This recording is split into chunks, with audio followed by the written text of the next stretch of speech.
So on the agenda tonight, What we time have did you say, 7:00? 7:04.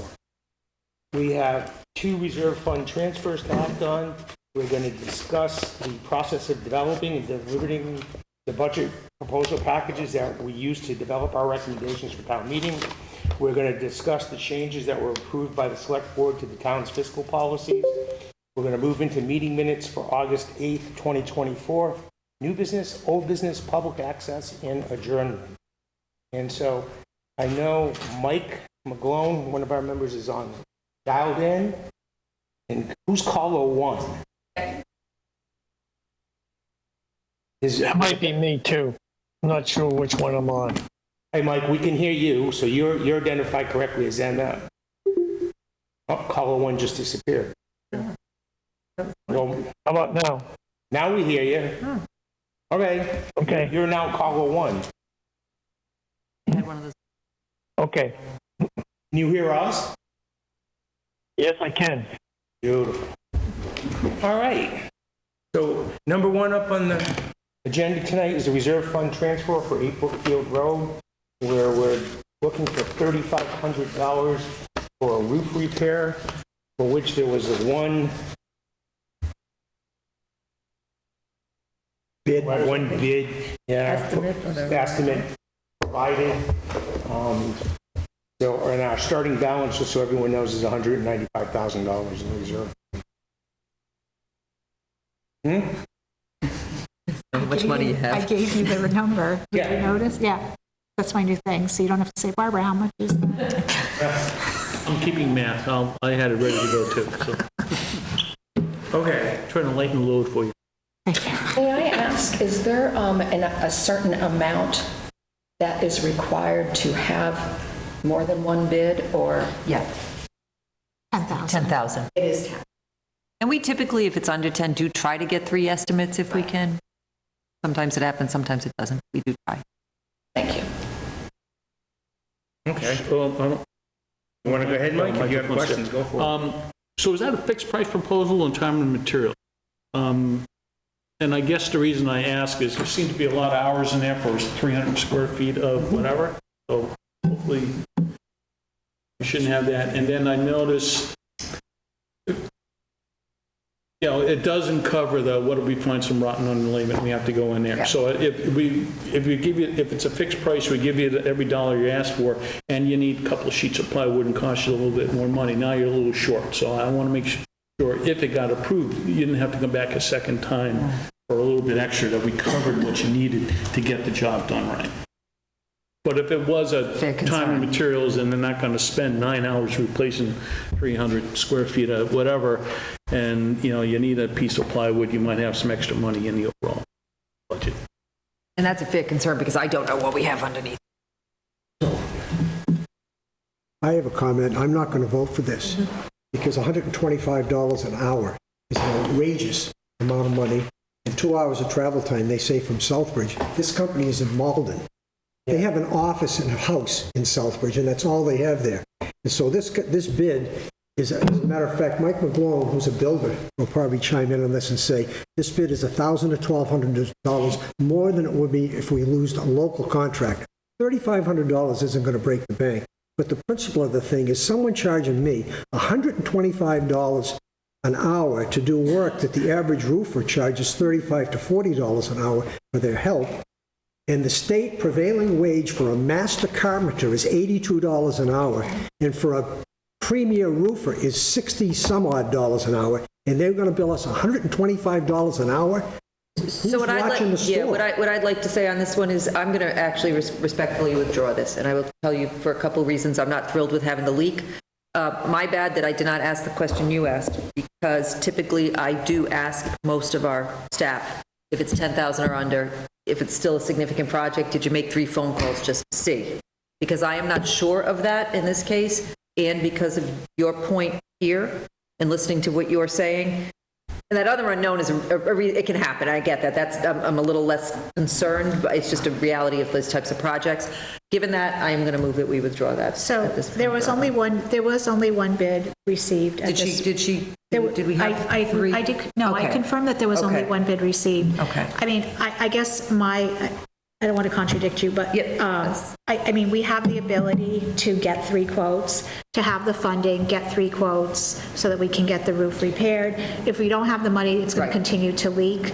So, I mean, it's up to you what you want to I do. just feel uncomfortable but that I can't answer some of the questions. At least I do know that 3 happened, that I do feel better about, but It did not happen. they were the only one that, No, it did not. She only got 1 quote, is what I'm saying. she only got 1 quote, She only yeah. got one So I'm not comfortable with that, and What's the long-term plan for that? Well, we had Yeah. this came up a while back. Yep. And someone with the hook and ladder couldn't take the turn. I went on that street, there's a telephone pole Yeah. between 20 and 148, so I don't get it. So it Why went don't we out- just get rid of that building? Are we using it? It went out to bid a while ago. We got a very, very low bid back from someone who wanted to buy it. And this was before I came, and there was no point in selling it for what the price, it was like 150, a ridiculous bid. I've had a few people call me with interest in it. The challenge is this, most of that parking lot is not even owned by us. When they redid the road, the state never realigned and Nice. redid the lines to put that parking lot to us. We only own the parking along the side of the building. So, I mean, I would love to see that down the road if we had the funding restored to maybe a recreation center, a community center, or office space. We need space. I mean, we really do. But again, that would be a committee of people sitting together, brainstorming on it. I just didn't think at this point it's worth putting it on the market. Number one, we have this whole parking issue. It's really not worth much with only 6 parking spaces. Putting it on the market and basically, And the people offered 150, they didn't realize the parking situation? I don't think anybody realized it at the time. They put a bid in and they didn't realize. I'm not sure because it was before I came. It was We just should look prior to into I that, because came. I mean, 150, just get rid of it. Well, yes and no, that's a corner lot and has a lot of potential for us. If we had the funding, we really could use building space. We have no real recreation center. We have no community center. There are things we might want to do with it, and I don't want to rush to sell something for $150,000, but I also don't want to get to a point where it's costing us hundreds of thousands to keep it. $3,500 to hold it together. It's storage right now. We've had some hazmat Pay testing. taxes on it, maintenance and everything Well, else, we've right? had some hazmat testing done. I think last year we did hazmat testing on it. So, you know, the potential of what it could be, what it couldn't be, is it eventually something potentially for parking down there? Might it be something we want for roadway turn? I don't know. So I don't think we've ruled out enough that the town doesn't have a use for it. If somebody had offered us, you know, $800,000 or $1 million, we might say for a corner lot, it might be worth it. I just can't justify for that price yet. When I first came in, that was what they offered. I've had a few people say to me, oh, I'd like to buy it, I'd like to buy it. I'd have to put it back out to bid. But really, until the state, I'm not selling the whole lot. That's part of the problem. I have to sell. Yeah, whatever. But I think the only access to our spots might be across state property that's not actually the roadway. So you'd be crossing a part of the parking lot that's the state's. So we have to get that cleared up. Nothing is. When is that gonna happen, though? This came up about a year ago, a year and a half ago, and now we're talking about it again. Are we gonna actually figure out what to do with it, or are we just gonna keep thinking maybe? Your answers, your questions we answered, we're going way off what we're considering. All we want to do is consider reserve fund transfer. At this point, there's no intent on the town's behalf. In terms of repairing it, it needs a complete roof. I drove down and looked at that roof, it's a Yeah, disaster. and that's a fair question too. How much are we going to do? Do we really want to do? But I do think without 3 quotes, and even if, there may have been an effort to get 3, I don't know if she just didn't get responses, because what we go by is, did you make an effort to get 3?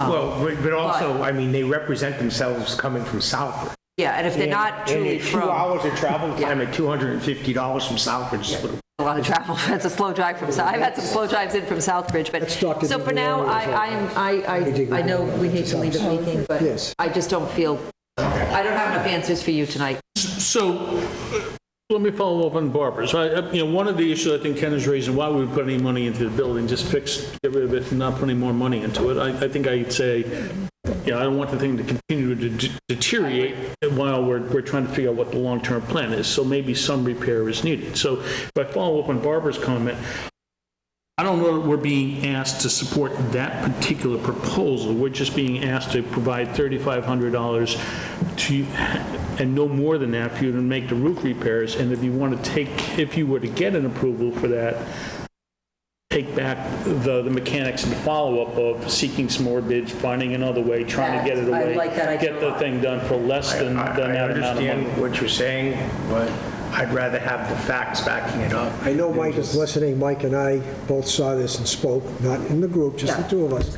Mike already talked to a contractor that we used to do 6 units in the condominium complex, plus the 6 associated garages. And they can be here in less than 2 weeks to do this job for at least $1,000 less than this. Mike, contradict me if I'm lying. Come on, if I'm not quoting you, please speak up. You're doing good, Jim. What? Speak again, Mike. Oh, Mike. Can't hear you. here.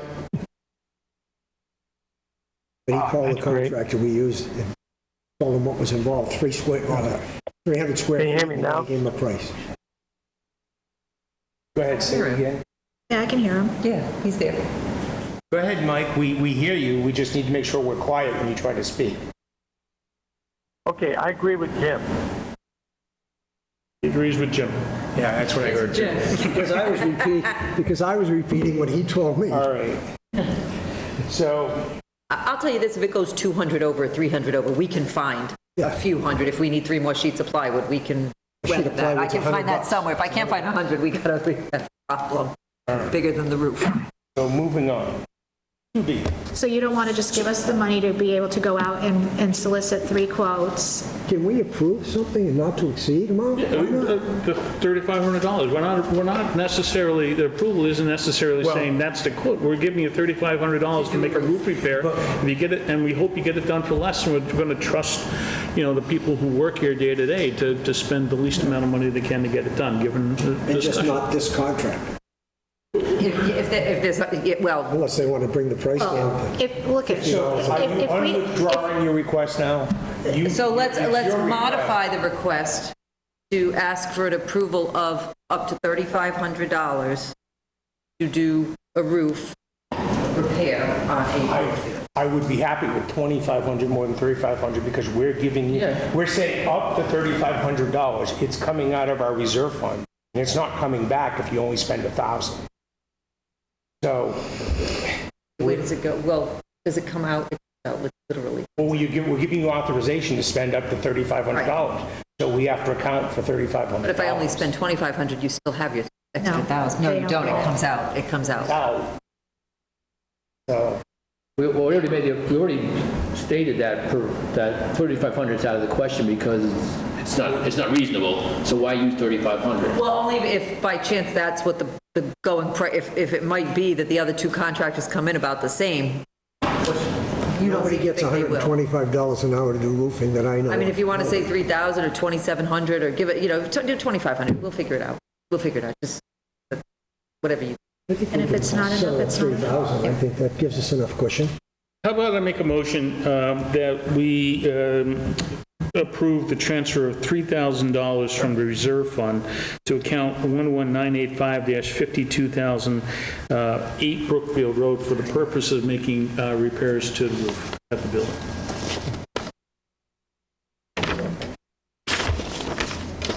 I'll second. I hear you, Larry. I can't, I'm trying to get the account number right, 11985. So it's not withdrawn. Motion was made by Mr. Hager, seconded by Mr. Morrison. Any further questions or comments? All those in favor? All those opposed? Aye. So 6-2. Thank you.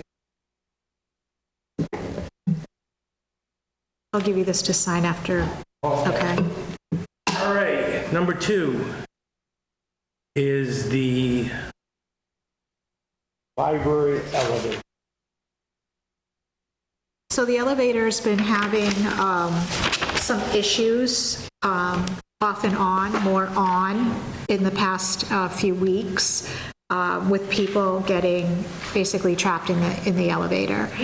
And so we have a couple things going on right now. So first of all, and Becky Plimpton, who's the library director, she's actually on the Zoom so that she can interject, but I'll tell you what I know. So the the repairs that have been, the elevator company's been here a few times at $1,000-ish repairs, thinking that the elevator has been repaired, and then it's good for a while. And then last week, there was another entrapment in the elevator. It was a library director and an individual there that was there to do a presentation. So they came the next day to fix it. It was fixed for a few hours, and then it was broken again. So the latest quote we have is before you. It's $24,005, and this is to replace the circuit board. So it's obviously important that we get the elevator fixed. I mean, it's instrumental to the running of the library.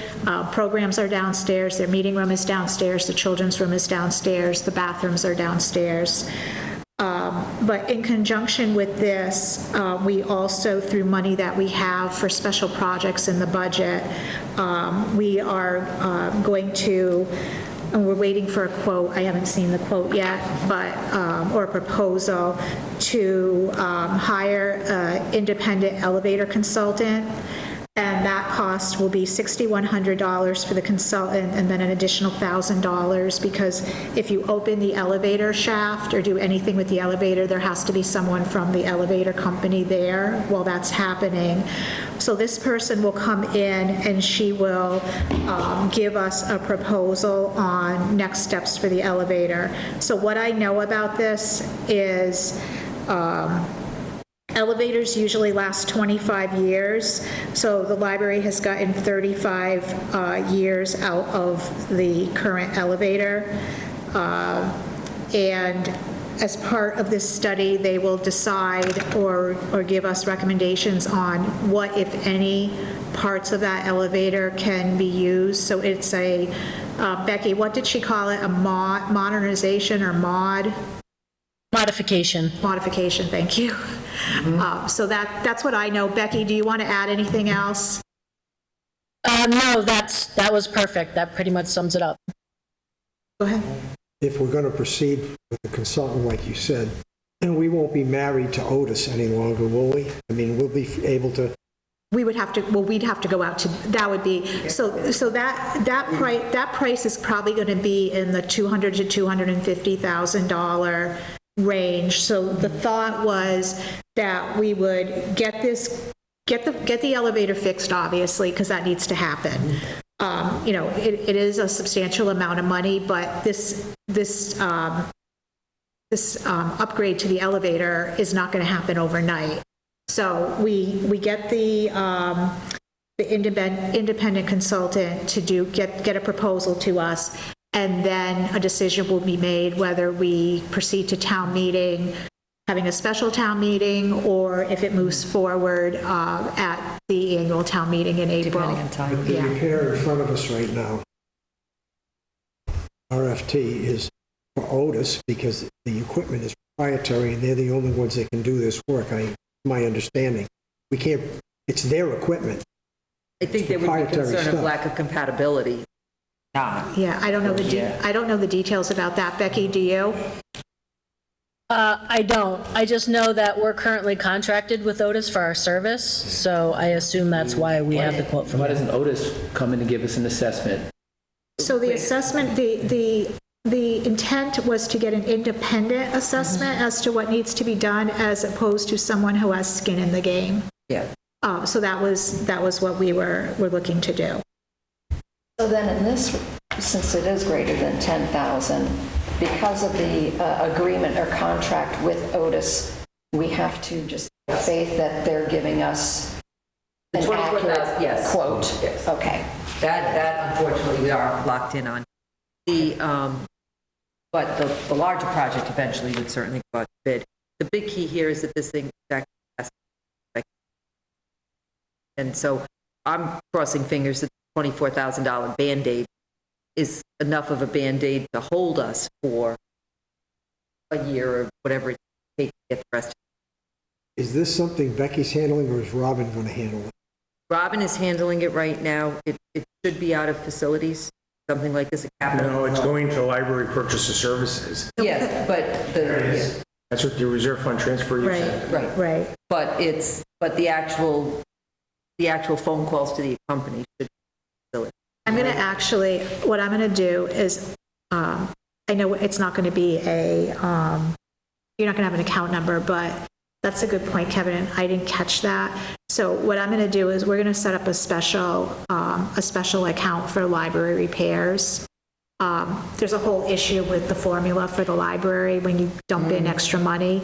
So thank you for saying that. So we'll just call it elevator repairs library, and that's where the money will sit. And then if there's any extra money, well, there's not because we have a proposal. Yeah, we have a maintenance So capital there's not question going to be any libraries. extra money. Yep. And I have a suggestion that you're free to ignore or free to pursue, but we just replaced in the last several years all the elevators at Harrington Hospital. And Mike McGlone, the chairman of the Building and Grounds Committee responsible for stuff like that since 2013, so he's 11 years. He was chairman of Building and Grounds when we did those elevators. Mike, contradict me if I'm mistaken, but I think you were when we did those elevators. That was a lot more than we spend here. Big. So he might be able to give us some I'd be happy direction. to have I'll work resources. with Robin on that. 'cause Mike has Yeah. experience. I'll reach out to Robin. Please, thank you, I would appreciate that. So the life expectancy is I'll see what I can do to help her. Life expectancy is 25 years, and this is 35 years old, Correct. so no big surprise. No. I mean, we got 10 years. of It owes thank us, you. it owes us And nothing. when Otis does service, they don't come in and say like 5 years ago or 8 years ago or last year, like, hey, this is, cables are old, this is old, that's old, the printed I circuit board. apologize, like, this part is a little bit disjointed because Robin was supposed to be here to answer the questions, but last minute, literally a few minutes before the meeting, I found out that she wasn't going to be able to attend. So I tried to pull together what notes I had on it, but this is not my level of expertise, so I do apologize. If I had known a little bit earlier, I would have tried to get some more coherent information for you.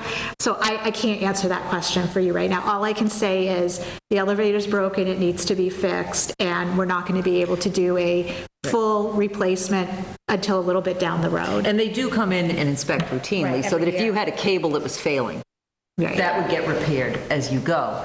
But this type of, I think, circuit board is like a computer system, once it, Understand what it is, yeah. yeah, and it breaks, and it's like you. I can speak a little bit to some of that. Piston. Becky? Go ahead, Becky, speak again, please.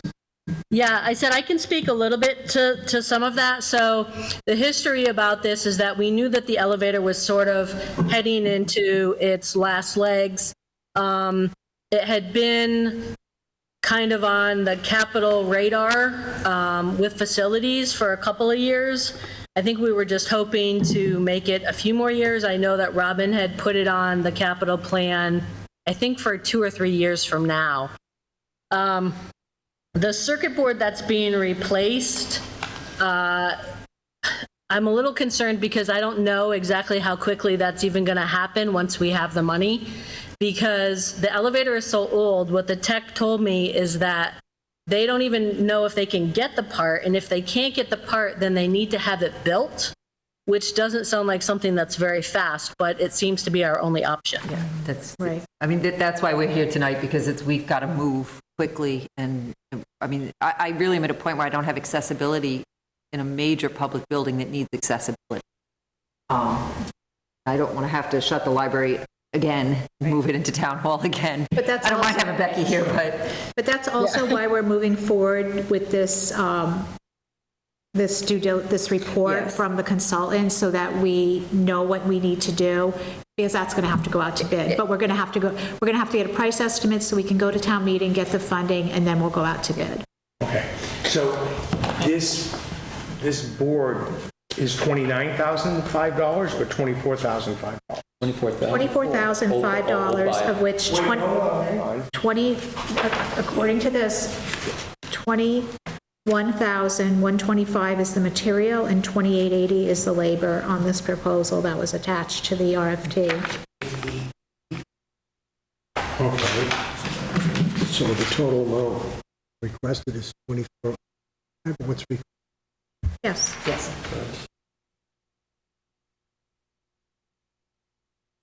Okay, so notes here that you have $5,000 for repairs already budgeted. So why isn't the request for 19,000? Because she says that, well, first of all, we're not going to make, it's only October. Right. We're not going to make it through the whole year with no repairs.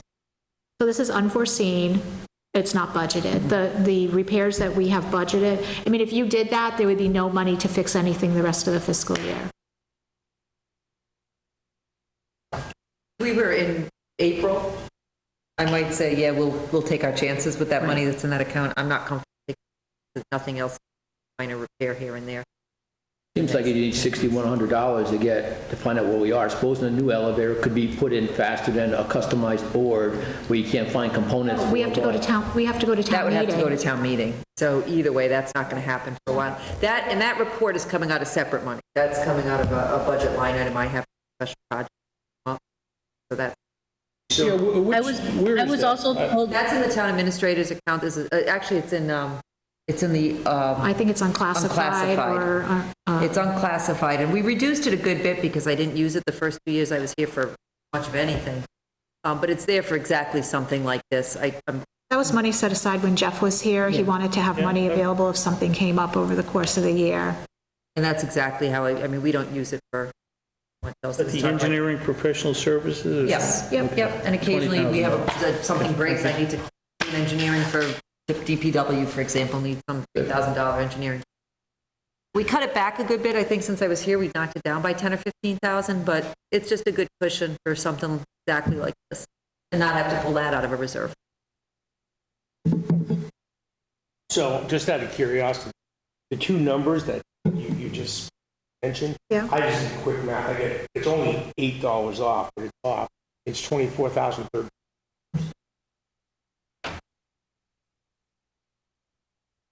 Right, I got 21,125, 88. So 2880. Oh, it's 2880? Yeah. Right.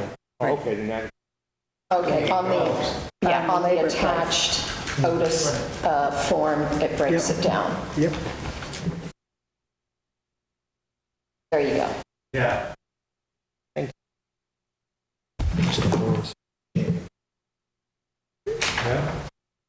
someone had mentioned the time period for the new elevator. So my understanding is that when we do the modification, the big, 250,000 project, that the library would have to be closed for about 2 months, was my understanding. It's going to be another huge. Yeah, I'd like to learn more about that. I'll do some research offline. The 25-year life, I can picture all kinds of buildings I've worked in.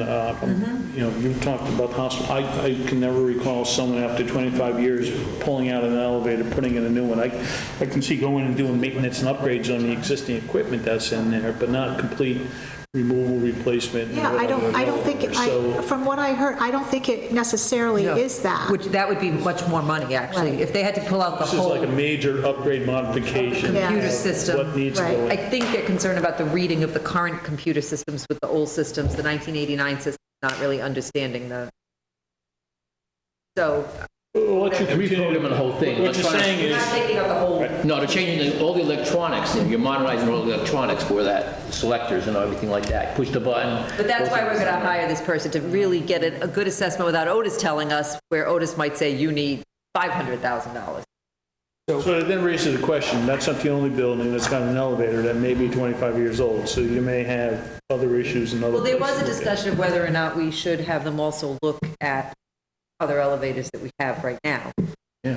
Are all of them serviced by Otis throughout the I think, town? well, yeah, they have the whole. We were debating on having them also look at while she's here, having her look at the public safety one. Not public safety, but senior center, excuse me, the senior center one. Yeah, I can bring it Are up. we getting new But that ones? should be, my feeling, no, we're not getting a new one, but part of the renovation is going to be, that, my feeling is we're not even crossing into that, that's really on the renovation, Right. yeah, so. So I just want to technically, again, know where this is going. So it's going under facilities? It's going good. No, I'm going to have the accountant set up a separate account called Elevator Repairs Library. A completely separate account? Yeah. Oh, okay. Yeah. That way we don't have a maintenance of effort issue, to your point. we would have a maintenance of effort issue with the state. We'd put it into a library budget. No, and then- exactly. Yeah. I'm just curious if we were adding a new line item under facilities. So you don't have an account number, that's a TBD. I could make one up right now, but I no. don't want you to make anything up on the fly. I'm not going to be that guy. Okay, I'm just trying to I do figure out the not. minutes. Wow, I out. don't usually have Barbara's there, I'll make it up. That's not a Barbara copy. They know I was kidding. It's probably going to be a 19303, Don't some even- number. don't even- So, we're just officially, so we can put it in the motion, elevator, what did you want to call it? Elevator repairs library. Elevator repairs library. All right, so now I'd entertain a motion for $24,005 from the reserve fund to the newly created elevator repairs library account. So moved. Do I have a second? Repairs in the library, second. Mike? So Larry, Mike, Okay. it's 24,005, right? 24,005. All those against? Are you for or against? He made the motion, he can't vote against it. Frankly, to tell you the truth, Seen stranger things happen. Do you know what Mike's vote is? Mike, did you, I'm here. and what was your vote? I vote for it. Thank you all. All right. That gets Pain and us to the reserve fund transfers. So the next thing is to discuss the process of developing, delivering the budget proposal package used to develop our town meeting recommendation. Thank you, Becky. Thanks, Becky. Okay, bye, thank you. It's like a voice from above. And then there was Mike. Yeah, Mike, Becky, our voices from above. He's the only one out there. Oh, good.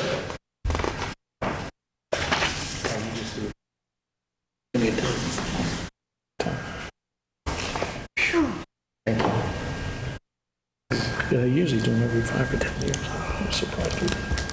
Granddaughter tomorrow at 7:30. Thank you, sir. She goes 100 miles an hour from the minute she wakes up Okay. until she goes to sleep. Okay. So I thought what I could do is just kind of give you a brief overview of my process of what, what happens for you guys to get the budget document, okay? So things this year are a lot different as time-wise, and we're kind of feeling our way through with town meeting being at the end of April instead of the beginning of June. So right now, the budget process started at the beginning of September. Capital and betterment budgets were distributed to all of the departments. And on September 11th, budget forms and instructions for, Robin's comments regarding the budget process, those were distributed to departments. And some boards and committees that actually have individual budgets with the town. The deadline for the capital and the betterment requests was on October 3rd, so I am currently in the process of putting together the capital and betterment requests so that we can start with capital meetings, and then because of the earliness of having to start the budget process, the betterment budget is encompassed by the payment that we get as of December 31st.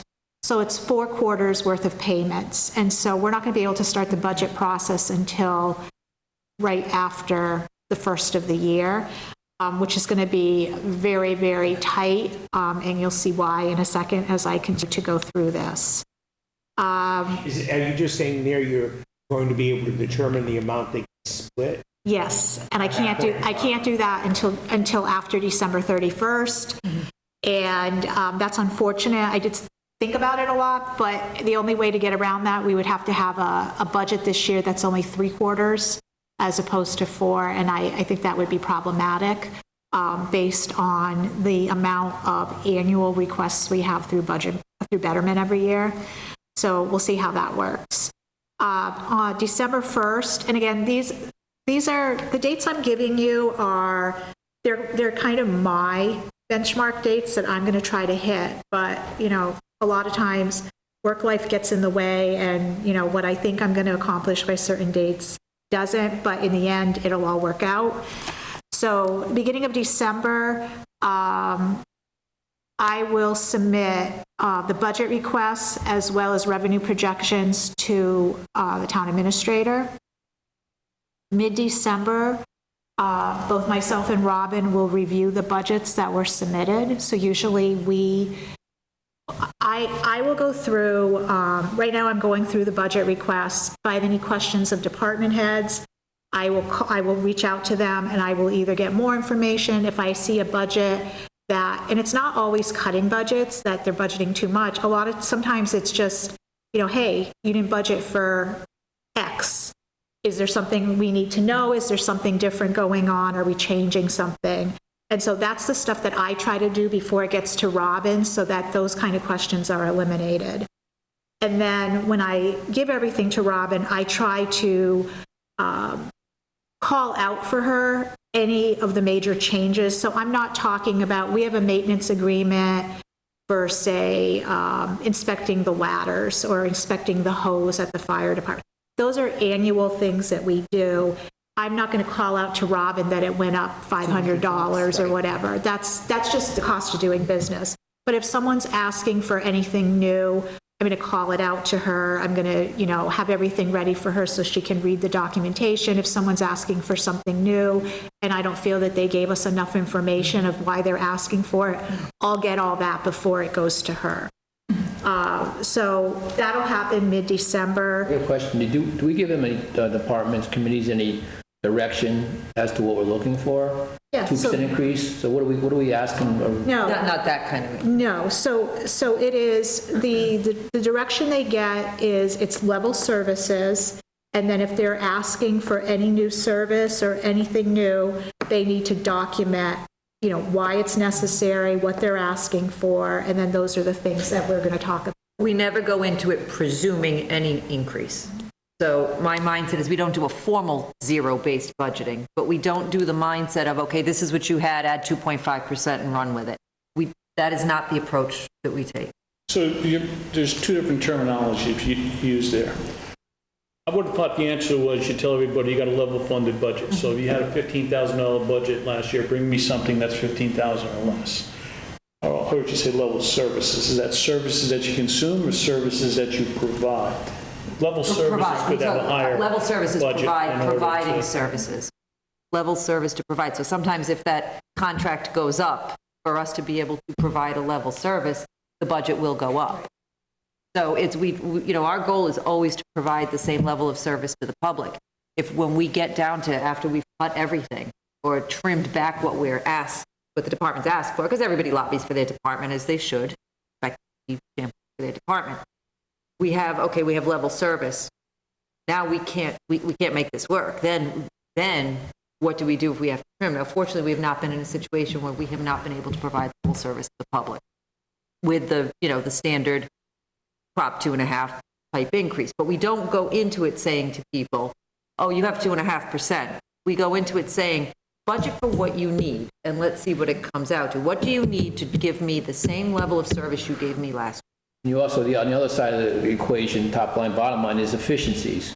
And can you do more with less? Yep. Well, where's the incentive for them to do that? If you don't say, cut your department by 10% and figure it out, not being that blunt, okay, in a nice professional way, figure out how to do it with less, because we just can't keep, where does that play come in? I'll tell you where the benefit is that. A lot of times, very rarely are they not asking for something, a little something somewhere. And we will tell them, if you can figure out how to make that work, figure it out. So if somebody says to me, well, even on staffing, I can do this, this, and this, but if I can get that, okay, we can make that work. I need to buy this, okay, well, is there something you can consolidate? Is there something you don't need? If they can do that, that's fine. Are there times that they can't and they still need something more? Provide that level of service, sure. Sometimes we do things that might not be level. Maybe it is a slight increase in service. For example, last year we bought a mapping system through planning. That is a great tool for the public. It's a great tool for all of us. It actually probably saves toward efficiency. Sometimes you have to spend money to get efficiencies. That actually lets us do better work on oversight and mapping for site plan work. When we have our design review committee, for example, that mapping is a great system. plus the public has access to it. So there's a case of spending, well, I don't know, $5,000 or whatever. Under 6. But five the money something. that you don't see, let's say, is if over the course of a year, we even save 10 hours of Jean's time, some of my time, some of Bill LePage's time, some of Conservation's time, now add up all their salaries, you're going to come up with that 5,000 pretty quick. You're not going to see that, but is it an efficiency, and is it worth the investment? Yes. Oh, yeah. So I don't know if that answered your question, but Yeah, we are always 100%. trying to look for better ways. And sometimes it's better ways to serve the public, so you are increasing service with a minimal increase in cost, if any increase at all. Is there ever like internal audits that are done either by the departments or an outside entity just to kind of follow up with the, making sure there's, I hate to use these words, but waste or fraud or anything like that? Or are there things in place that, to make sure that doesn't happen? So we are required to have an annual audit by an independent auditor. We are actually in the process of, that audit is going on right now. So they've done all their field work, and now they're, pulling everything together. So I expect that hopefully that will be issued within the next 2 months. And they would be will my ask hope, us but if there's a yes. specific department, if we have Yes. any concerns. Okay. They can specifically audit the department. Some towns have internal auditors on staff. We're not big enough to justify that. But if we had a concern in a department, if something just didn't seem or continually seemed a little bit off, we're pretty much small enough that Barbara can spot an anomaly, and she's been here enough years. Frankly, her experience saves us from having to do that. She's going to spot an anomaly, and she's going to say to me, Robin, something's not working here. Something doesn't look right. And she would pick that up. Okay, so we conduct the audit, or is that state? So the audit that we have, that we're required to have, is an independent audit, so we have an auditor. But like internal controls, anything like that, if we see something, I mean, we've had departments, I mean, this hasn't been in the recent past, but where, someone might come and say, I have a concern about how something is being done, and then, we'll investigate it. But there is nothing, there are no internal controls that I am concerned about. There is no. I wasn't suggesting. No. I just want to. But if we had a red flag, we would deal with absolutely that. would deal with it. Yeah. I mean, even how often cash is turned over from departments to deal with cash. I mean, we monitor that. Barbara's always. Right, so we have our own Reconciliation. internal control policies to try to, things have to be a certain way, especially financial. And so that is the kind of stuff that we do from my office, mostly me, but, yeah, so, and I think as far as, I think every department is, if there's a different way to do it, I mean, that's one of the things about professional development, right? You go to meetings, you hear about different ways that other people do things. The best part of a meeting is talking with your colleagues in other communities to see how they do it and bringing back stuff. So I know that I constantly do that. If I can get it, if I can, find out a way to streamline anything that I'm doing, that's what we're going to do. But I honestly, I feel like I have to say this. I mean, it's not like most of our departments are so bare boned that, an efficiency just frees you up to do something else that basically you're working more hours to get done anyway. So it's really not efficiencies that are, now you don't need a person or, More that performance than right, actually it's money. just, yeah. We can provide a better service, more than money. On the revenue side, After mid-December, you guys get together, what happens next in your process? I'm trying. Trying to get you. But I think Ken's going to go to my question there. You only address the cost side of this equation. When you're giving Robin things, you're doing revenue projections. So now that it's 3 months early, what's happening in the revenue? Yeah, so I wanted to just have a conversation about a couple things. So mid-December also, we're going to be meeting with the departments. So what's going to be really hard for putting together, so the final review of the budget is early January, and now I'm going to talk about that.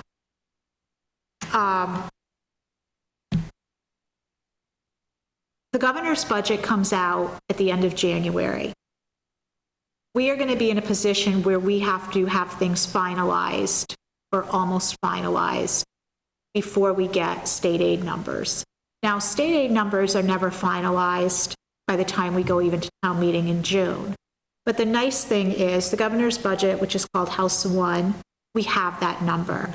And so we know, is it going to be a 3% increase to, I'm going to say she right now because it is, okay. Is she recommending a 3% increase to unrestricted aid? What's the potential increase to Chapter 70? We're not going to have that information. And then what really adds to that issue is the school department, so the superintendent and the business manager, they need to see those Chapter 70 numbers so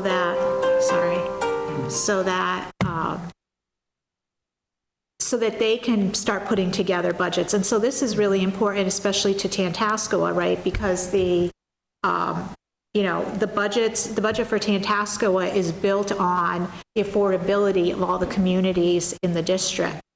And so that is going to be very difficult. I don't know how that's going to work. I've had some preliminary discussions with Deb Boyd, and we're going to have to make it work. But I think that there is a very good chance this year that there is going to be a lot of adjustments, which we have not had to do in the past, just as more information comes available. Also, I would say this, a lot of communities that have early town meetings, which I consider now we are, they will go back to town meeting prior to setting a tax rate to make budget adjustments based on when actual numbers get known. The issue that we're going to have here is most communities are quarterly and we are semi-annual, and we don't have the ability to just switch like that to a quarterly tax system. But we set the tax rate in September. So this year, it was well after July 1st that the state signed the budget. I don't remember the exact date, but there is going to be a lot of moving parts to this budget. When you say the state signed the budget, you mean the state budget? not- Final It's state approved, budget. and right, the governor state final signs the budget, right. yeah. Just make sure- I mean, I think we're really going to have to be ultra conservative and hope that her budget doesn't cut us, which I don't think it would, but given the nature of what's happened to the surplus Commonwealth, I certainly would never feel comfortable right now even saying, okay, we'll go for a 1% and feel lucky on that. Because at least in the past, we've had the governor's budget, even if it was level. You could say, well, you know what, the House might tweak it 1% or 0.5%. We're going to be okay. I think level funding is relatively safe, but I can't in good conscience, maybe on some of the Chapter 70 because of what's happening with if there's definitely word that Deb knows that they're doing something with the special education or, one of those funds or the circuit breaker or something, if she has some specific information that they're hearing, that's one thing. But for us on our unrestricted and on our side of the house, I can't justify looking at anything other than level funding and keeping my fingers crossed. What you're saying is we're going to assume level funded state aid. You're going to set them, and based on that, plus our That's going to be our revenue base, tax, we can spend $43 million, and you'll put together a budget Based on. around $43 million. If the state numbers or other revenue projections, 6 months, 2 months, X months down the road come in higher, you'd say, aha, we have a little more breathing room. That's either going to be a higher free cash because we have more revenues that we didn't budget, or we cut a bunch of things in order to get this thing done in April. Yep. But we really need to do them now. That's where you'll come back to the other town meeting and say, our revenues are higher than we were. We can afford to spend an extra 100,000, an extra $1.5 million. Here are some things we want to spend with that. And I think I want to go into this with the mindset of we're It'll be going. in the tax rate at that point. It'll be some other. No, it would have to be in the tax rate. So if we, again, we're going to have to see how this plays out, but yes. So if we set that budget, let's say it's 43 million, and we go to town meeting, ultra conservative, state comes back and says, you get an extra $2 million we didn't forecast. If we don't have that town meeting for those extra $2 million to spend to raise and appropriate, then you really don't have a mechanism to use that money in the year, which is. Well, No, it would, the tax rate, well, we wouldn't be taxing to the levy. Right. So how I envision that this will happen is, put a budget document together for the select board and for the FinCom. And then we'll probably have, not we, she, she'll probably have a list of things that are potentially add-ons Add-backs. if state aid comes in. So the thing that's going to be difficult too is usually I'm looking at 6 or 7 months of local receipts by the That's the time other I'm doing the budget. I'm working on budget right now. By the end of November, I'm going to have to figure out what the local revenues are going to be. The budget will be done before we even get the first excise commitment, which is the largest local revenue source is excise tax. I won't know that. So I'm going to have to budget excise based on actuals for fiscal 2024 as opposed to what is the first commitment in 25. What I usually do is I look at commitment 1 from last year to commitment 1 this year, and then whatever that increase is, I can increase a certain percentage for, so people are buying new cars, what's the trend, what's happening from last year to this year. I'm not going to have that when we're putting a budget together. So you're going to have Chapter 70 and unrestricted aid, which are your biggest ones. We're not going to know that. We're not going to know any new trend in excise. And I will tell you, the concern about local receipts is it's particularly uncertain time economically right now. And so we're not going to have the luxury of doing this with 2 quarters of local receipts. As Barbara said, we'll be lucky if we have 1 quarter. We rely, was it 18%? It's a very high number. I think we were one of the highest in the Commonwealth, percentage-wise, of that local receipt as a source of revenue compared to any other community because of our restaurants and hotels. So the concern there is going to be that if things go really awry and we have any issue that happens, as we had a COVID issue or whatever else, already having to budget conservatively for the Commonwealth budget, we also have to budget pretty conservatively. I'm not comfortable saying that we're just going to keep rocking. I mean, our local receipts are rocking. They're doing great. So help me understand the other side of that. Let's assume you make an assumption between local receipts and state aid. Maybe we say, let's not be too conservative, assume 0. Let's assume it's going to be 2%. We're comfortable, we all around a number. Even if it's 0, right? You forecast a revenue number, but the revenues come in short. State says, no, we're not going to give that. And we are going to cut it at the last second versus what we told you. Or local revenues are wrong. Yep. So now we've set a budget assuming a revenue stream. How do you handle that? We've already set tax rates. We've already approved the budget. Tax rate unless you have a balanced budget. But that balanced budget is based on this assumed. No, because by the time we set a tax rate, we will know those numbers. We would be out of balance potentially. We would know those numbers because when you set the tax rate, you have to use actual revenues from the year before, what your estimated revenues are from this year, for the year you're doing. And then you have to justify if your percentages are higher than what you collected the year before, you have to justify why they can be higher. So that would not happen. It would not be possible for us if we thought that things were going to go up, say $500,000 in between local aid and local aid and state aid and local receipts. And it was only $300,000, then I'm not going to be able to have a balanced budget when I present it through the recap sheet. So we went to town meeting in April, assuming we were going to get $500,000. We set a $43 million budget.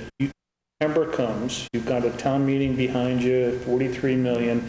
You got to do your thing, and we're not getting the revenues that we built into that budget. You have a shortfall. We'd have to go back to town meeting and cut budget. And I have to tell you, it's a lot easier not to put something in. Yeah. That has to be. Yeah. And that's holding you up from setting the tax rate and sending tax bills and getting that revenue coming in. I have a question. So let's just say it came to that, you had to go back. Would you, not only the line item budget, but we would be able to reconsider any raise in appropriate? I would assume so, yeah. It would be chaos. And I have to, no, not actually. You could go to town meeting with the budgets that you were recommending to cut. I believe. Just the ones, but, right. I think so. But that's not going to happen because we're going to be conservative based on the information that we have. And I think that, and we haven't talked about this yet, but I think there'd have to be adjustments so the state aid numbers will come out. Yep. We'll amend the budget to say, okay, now it's this amount. And there's going to have to be serious conversations with Deb, because that's going to be the biggest That's the part biggest that's hunk. going to be difficult. And that's the biggest part of our budget. So, absolutely. Ours is So- actually, when you break ours out amongst all the departments, it means it's going to be tight, and there might not be things everybody wants. Right. And maybe we can add them back, but it's nothing in those individual departments compared to that 52% one department. I mean, So just clear up the other part. So we assume certain revenues, a $43 million budget in April. State aid comes in higher. We got an extra $1 million. That's not going to happen. It's never going to be $1 million. It's Maybe an extra X dollars, Yeah. Yep. and there are things that you really want to get done that got cut, and we want to do that. So what you're saying is we now have to have the only way to spend that money is to have another town meeting in September to appropriate that, and then get that done before you start setting a tax rate in there. And if we can't get that town meeting held in time, then the revenue comes in, it's a surplus, it becomes extra free cash at the end, but there isn't a way to come back in October, November, December and use that extra money. not Wait the without. next fiscal year for that increase and spend whatever we have. And I have to tell you, if it's, we're talking, as Barbara said, we're not talking huge amounts, so it might have been adding, if there was something critical that were forced to cut that was really important, we would take it back to town meeting. But I'm more inclined, if we're talking $100,000 or $150,000, let it go into free cash with an understanding that we will use, in fairness, not just, fill the coffers, that we will use that the following year for something capital that we need, or, we will spend it. It just would be delayed on spending, but it might not go back into operating functions. And maybe the following year, if we're in better shape, because we're always going to have this issue now in April. It's not because of the 10-month year, it's because of the timing with the state. We're just going to have to start to learn to sort of presume and figure out how we're going to do this better, so we're not always undercutting and under budgeting. The big things are going to be if, again, you're going to have a budget, it's going to be presented to you. If more information is known, that we can change our revenue projections or do anything like that, what your committee is going to just have to be prepared for, and what the select board's going to have to be prepared for, is that you're not going to get this book and it's going to be like no issues, which is what everyone's been used to for a lot of years. It's like the budget is the budget. So there's going to probably throughout the process be some moving parts as different revenue. I mean, again, first commitment for excise is usually mid-February. So, based on, the schedule, that's right around when the budget books are going to be presented. So, but let me just finish. So the issue is going to be, I can't be trying to put a budget together and then have to keep, oh, nope, now I got to change this number and I got to go back. It has to be a point where it's like, this is what we're using. These are the revenue numbers. We're going to build a budget around those revenue numbers. We're not going to be like, you know what, we're going to wait till that excise commitment, and then in 2 days, Barbara put everything together. Yeah. That's not going to happen. It'd just be chaos. I'm just curious about this excise commitment, because you fill out, anyone who pays excise, right, you fill out your check to the town of Sturbridge. So on December 31st, how do you know what the excise that's been paid in? Because the information comes from the registry. We get a file from the registry of motor vehicles. The check physically say paid to the town of Sturbridge. Correct. Yeah. But the file comes from the registry. The information comes from the registry. We don't know what vehicles everybody has. That comes from the registry. But you send out the excise bill. Yeah, we get a file and then we create a bill. But until we I see what you're saying. get, until we You don't get, generate this, the file even to generate Right. the excise bill. comes from the registry. So we don't know how much is out there. And you're not forecasting, okay, Mike kept his car, and now here's the future value, and it's, We don't know what, he's gonna give me an extra $100 less this year than he did last year. Or he bought a new car. Or he sold the car and then come in for a rebate. Well, if I bought a new one, you're quick. We have it, right, You've got that. Well, I know they get $830 more in excise tax. We'd like everyone to buy new vehicles. The question is, if you get eventually get your revenue forecast, right, whatever it is, and it comes back lower than anticipated, but you already got the departments and committees' budget, right? Is it? It's not short- gonna, if it's- that's not gonna happen, because why we're gonna- yeah. I am gonna be very conservative based on the information that I have at the time the budget is If that built. happened, to your point, if that happened, that goes back to we would have to cut. You go back to the department and say, oh, by the way, we got a problem here, figure out how we. Well, it'd be too late. We would have already had to present the budget. So by the time, we're going to wait until the last minute on the revenues. We're going to have the budget based on, let's say, a level funding. If it turns out by the time we're not going to know, because town meeting's going to happen. And if after that, the governor's budget comes in and it's too low, we can't set a tax rate because we no longer have a balanced budget. And then we have to cut. Kevin, I would just suggest, given this discussion, I think come up once and twice in the past, but typically, we want to get through this budget thing. We say, all right, town administrative budget, it's the first night of 6, let's vote on this thing and get it done.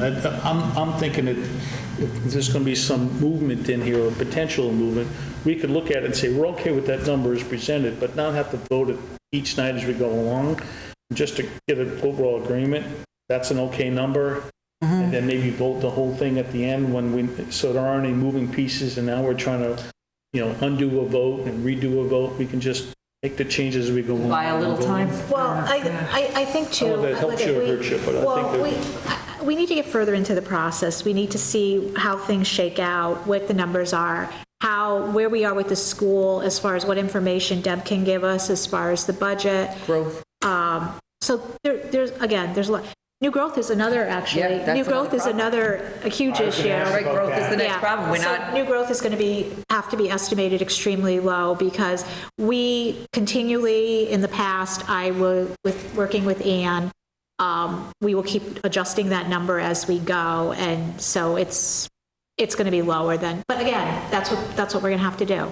So it's just a new way of doing business, but I mean, I wouldn't get so wrapped up in it. I'm just telling you guys that, the process is going to be different than what you've known before.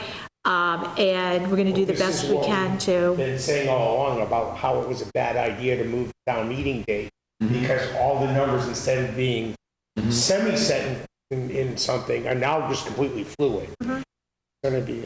What was this is off topic, but what was the main reason for moving the town meeting date? The only thing I kept hearing is so more people could attend.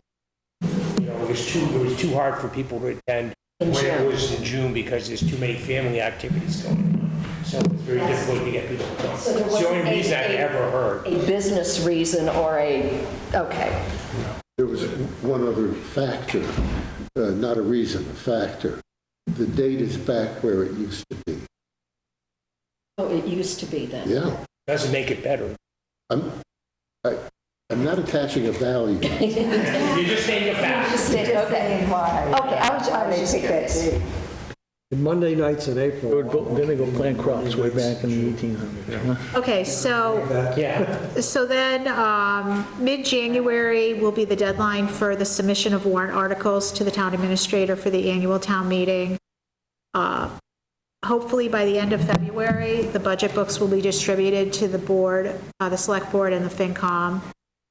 And then, annual town meeting, warrant When articles. did you say that? I was writing down this It- January submission of articles that did January. When is the book? By the end of February is the goal.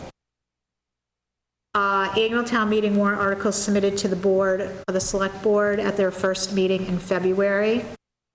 The deadline to submit warrant articles to the town administrator for the special town meeting is mid-February. I'm sorry, what was end of February? End of February is Budget. Thank you. Yes. So warrant articles again? warrant articles submitted to the Board of Selectmen for the annual, their first meeting in February. ATM. The deadline for submission of warrant articles to the town administrator for the special town meeting is mid-February, so February 14th, actually. Hoping mid-February that there is, I shouldn't say, hold on. Hoping that end of February, early March would be the joint meeting between the board and the finance committee. and that would be the preliminary budget and warrant presentation by Robin. The first meeting in March is when the special town meeting articles are presented to the select board. The select board needs to close the warrant for the annual and special town meeting, their first meeting in March. The select board will hold budget work sessions in the month of March. The warrant needs to be posted on April 11th, and then town meeting is April 28th.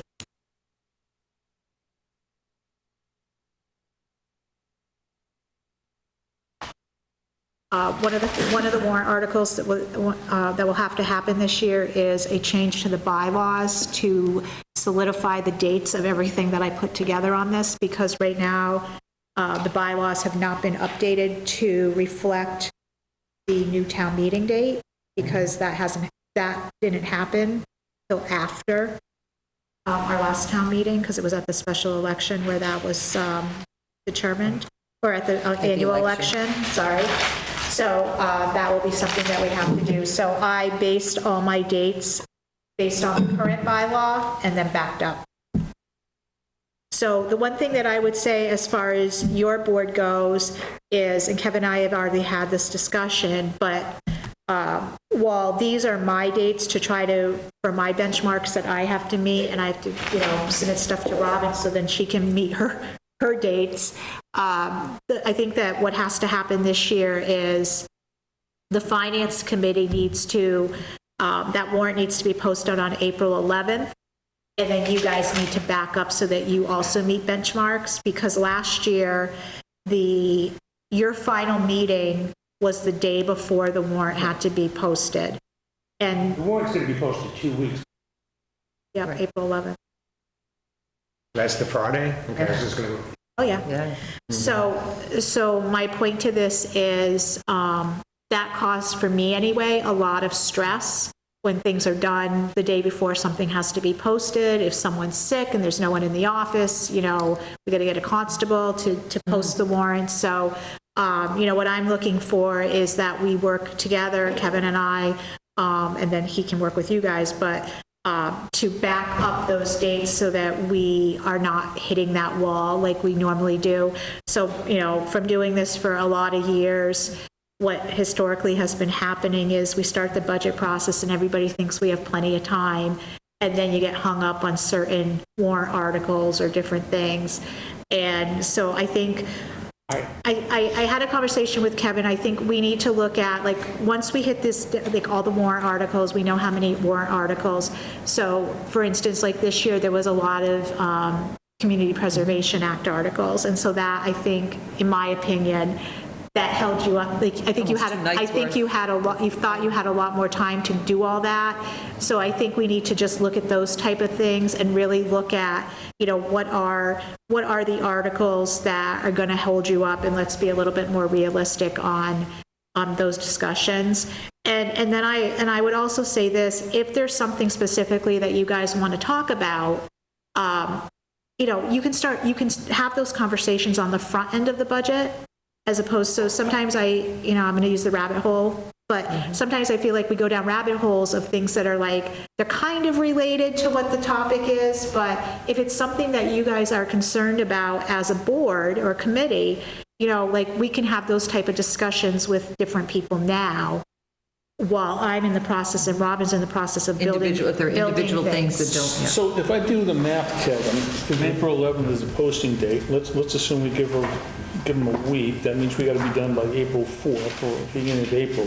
I heard the books don't come until the end of May. So that basically just gives us the month of March, 4 weeks to get through this budget process here, maybe 5 weeks. And then, we got to throw in, not just to get the budget books, then the warrants and all the articles that come from there. So we really only have the month of March to get through this process. And I'm okay with, let's meet in December, let's meet in November, let's have these early discussions, but I guess those things that come up and those holes start opening up that we jump into sometimes come about as we go through the budget process, we go through the warrant articles. And if we don't have that until the last minute and have this short window, I don't know how we can do things earlier in the cycle, not knowing what it is we have in front of us to address. Yeah, what I might suggest is, I know sometimes you don't know ahead what your questions are going to be. You know, someone comes up, starts talking about a CPC project, and then all of a sudden, all sorts of questions come up.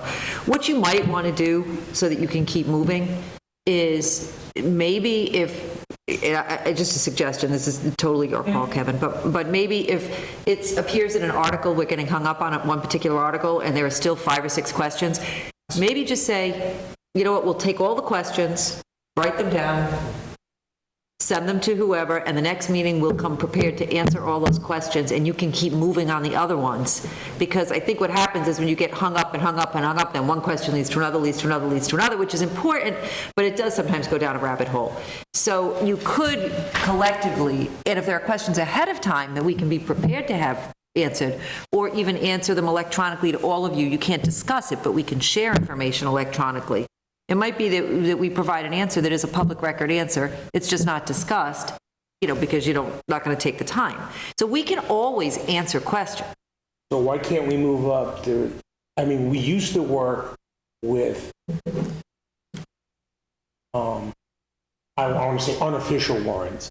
We used to get warrants before the Board of Selectmen got them, so we could see what was potentially thinking, and sometimes they changed, and that was okay.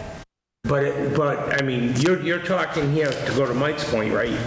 I mean, the Board of Selectmen isn't even getting anything until the SB, you know, the first meeting in February. So they're not exactly the fastest moving I'll tell you, the problem I have, and I totally understand where you're coming from.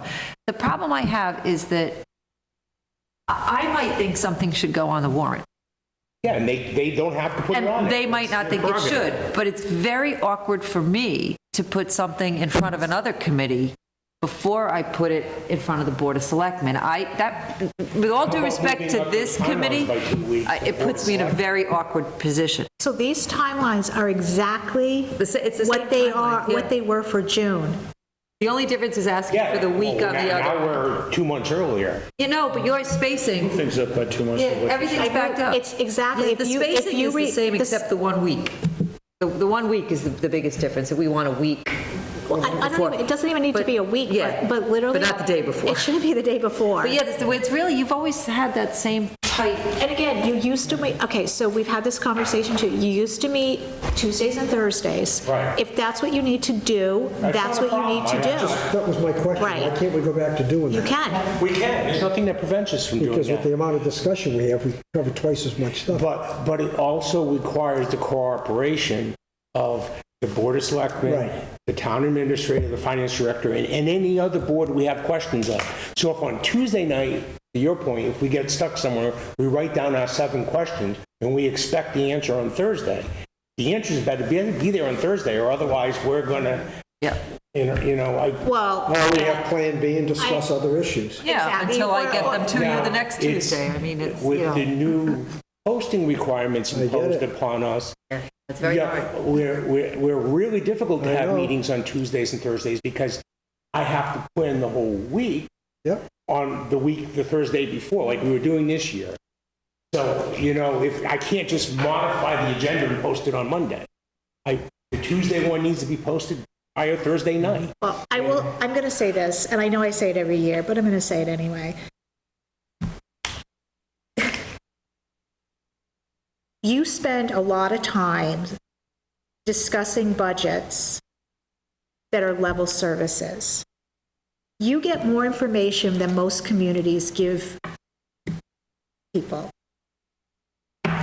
So I'm just going to flip to this. So this is, I think, elections.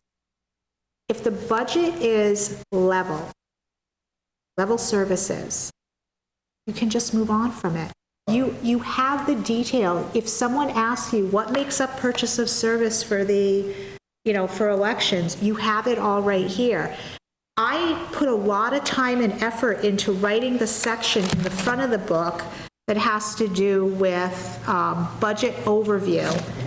This budget overview gives you everything that is different from the year before.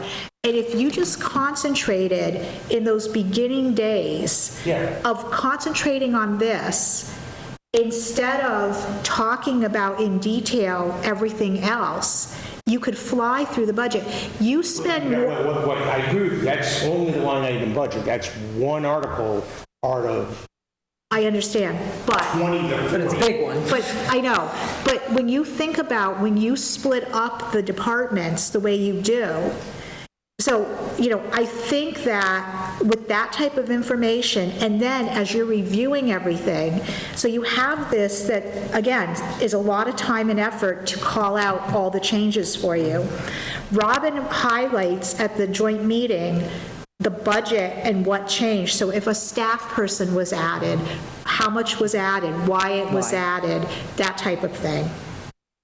Between those two things, that gives you a lot of information. And then if you have additional information than what is offered, then you could have a discussion at a meeting. Like, be prepared as the board. You've read this section, you've had Robin's budget presentation.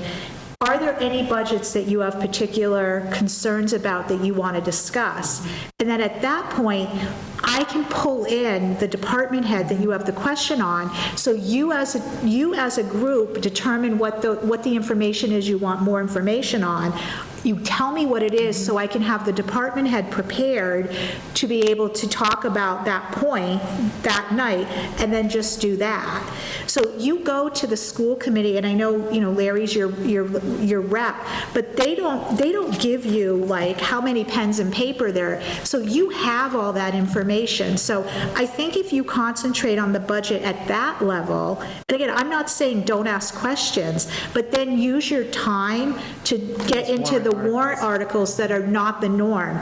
And all the ones that are just, putting money in stabilization, putting money, just move through that. So like last year, and again, I know I'm a broken record, but there was nothing, there was hardly any new, with the exception of like the CPC articles, there was no zoning last year, and we still ended up at the wall.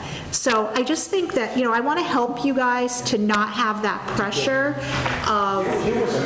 Last year, there was a massive topic that needed discussion that you just brushed aside, and that was changing how we were going to assess water and sewer costs. That was the one big one. That did. But we So we also can't just brush that aside. But we did also spend, again, and not that, for instance, and I don't want to pick on any one warrant article, but not that trails aren't important, not that monuments aren't important, but frankly, 2 hours on a monument is a lot of time on a monument. Now, I realize it's important, but if we're simply looking at the fiscal viability, which is the role here, that's a lot of time. Now, do you want to have input on whether or not you want to spend money on a certain monument or on a certain trail project? Of course you want to have input on that. That's part of your role. But did it necessarily need to be 2 hours on that?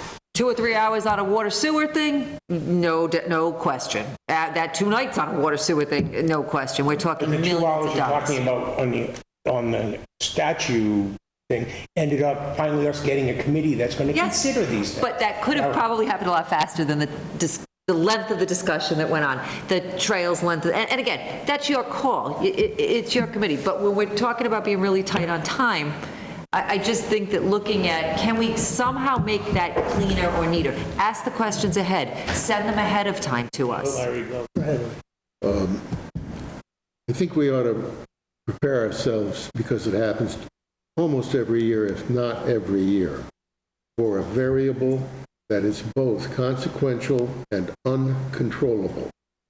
For example, the Finance Committee cannot vote on something because the Select Board cannot vote on something because a committee, it could be planning, conservation, has a continuation on a public hearing and does not have available the same lineup for the continuation from the original, and everything on that matter stops.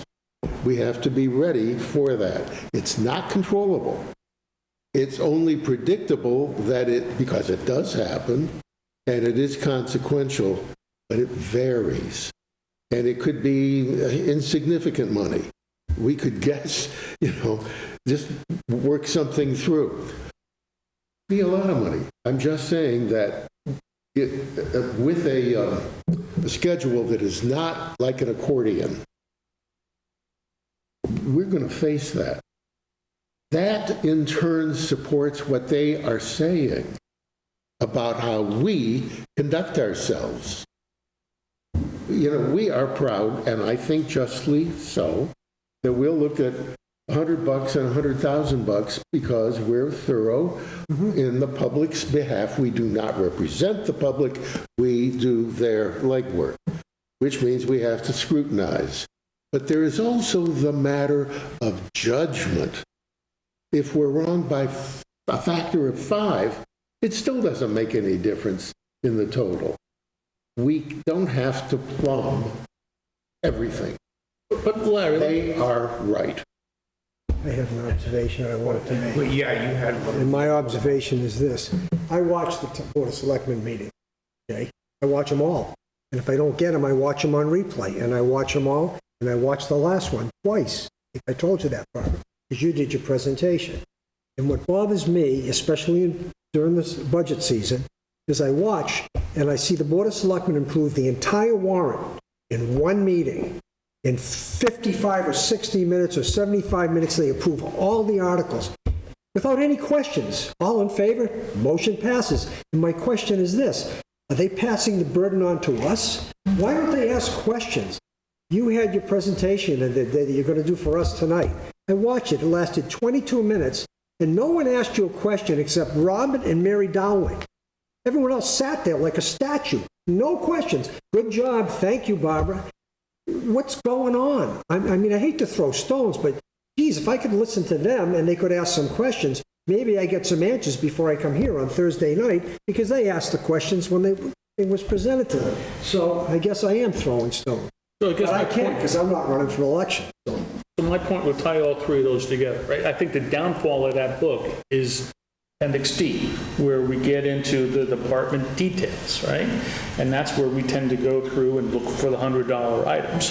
If we just looked at the higher level, attachment C, the fire department was at $1 million last year. It's $1,057,000, whatever. And, here's the big changes or the small little changes that account for that. Is that a reasonable increase or not? Okay, fine. But when we get into Appendix D, and, well, what piece of software are you buying? How many bullets are we buying for the police department this year? Should the Conservation Commission have hip waders versus whatever? Someone did a Google search one night on, I can get you a copier for less money than you were putting in the budget, right? So does that level of detail really matter in the end versus the bigger picture that's going on in there? And maybe the Board of Selectmen do it at too high of a level of, we'll just, they're doing their job, we just trust in them, let's give them every penny they ask for. But, maybe we just focus on the big items in Appendix C and the overall dollar amount, because we could spend hours going through every single line item and justify every little piece. But at the end of the day, that's not how they operated. I wanted that piece of software, but it's not important now. I bought something different, and we don't go through the level of detail of the ultimate change. They certainly can email us and say, hey, Robin, I have a question. but if we look at the three biggest users, school 52%, then you add DPW, police, and fire, There it is. brings the total to 72% of the It is budget. your budget. And probably 80% of that, if not more, is bargaining. It's collective bargaining. So the wages are set for the school system, so we have no choice. Those are contracts.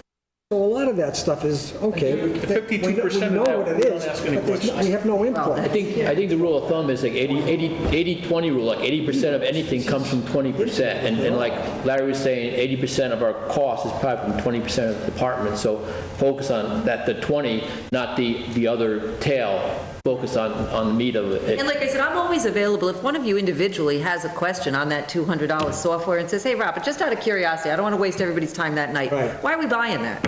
Yeah. I can answer that. I mean, now, if collectively because most of you aren't all going to really care about that one item. Each of you has a separate interest. You care about the dog shelter, you want to ask me a dog shelter question, but not everybody else cares about it. So, I mean, those are the things that I'm here for and available for all the time. And if we're not violating any open meeting law, if one of you has an individual question on the budget, at that point, you're no different than any citizen that might come to me and say, I have an individual question on the budget. So there's no point taking necessarily everybody's time for those if you all don't, and you make your own judgment call. If you think that's a question other people on your committee want to hear or know, then save it for the meeting. Let me ask you a question. What do you think our role is? What do you want from FinCom then? Which, I know it's check and balances, so we're not like on the same side of the table. We got to have checks and balances. But what do you expect from us? What's our role? How do I perceive your role? I perceive your role as generally looking at if what we are putting forward is fiscally responsible, because that's what you're telling the public when they go to town meeting. They're looking to your vote. Just my perception generally about government perception is you're looking at what I present to the Board of Selectmen, and the Board of Selectmen look at. Do you all believe that what we are asking to do is fiscally responsible based on what you believe services to the town should be and what we can afford to spend? Your job is to make sure we can afford to spend what I ask for, but I do think it goes a step beyond that philosophically. Technically, it's what can we afford? Can we afford what I'm asking? You're like an oversight of the budget. But philosophically, it's more than that, because the public looks to that, what's that FinCom vote? They might not always agree with you, but I guarantee you 95% of the time they're looking at that hard. And so therefore, I do think there's a philosophic responsibility that they're relying on you to say, the town's financially moving in the correct direction, and the things that are being asked for, we are on board with. We may not love everything about it, but generally, this is a fiscally responsible budget we are presenting to you tonight. And your job is to ask me when I say, I need to put in another part-time blah, blah, blah.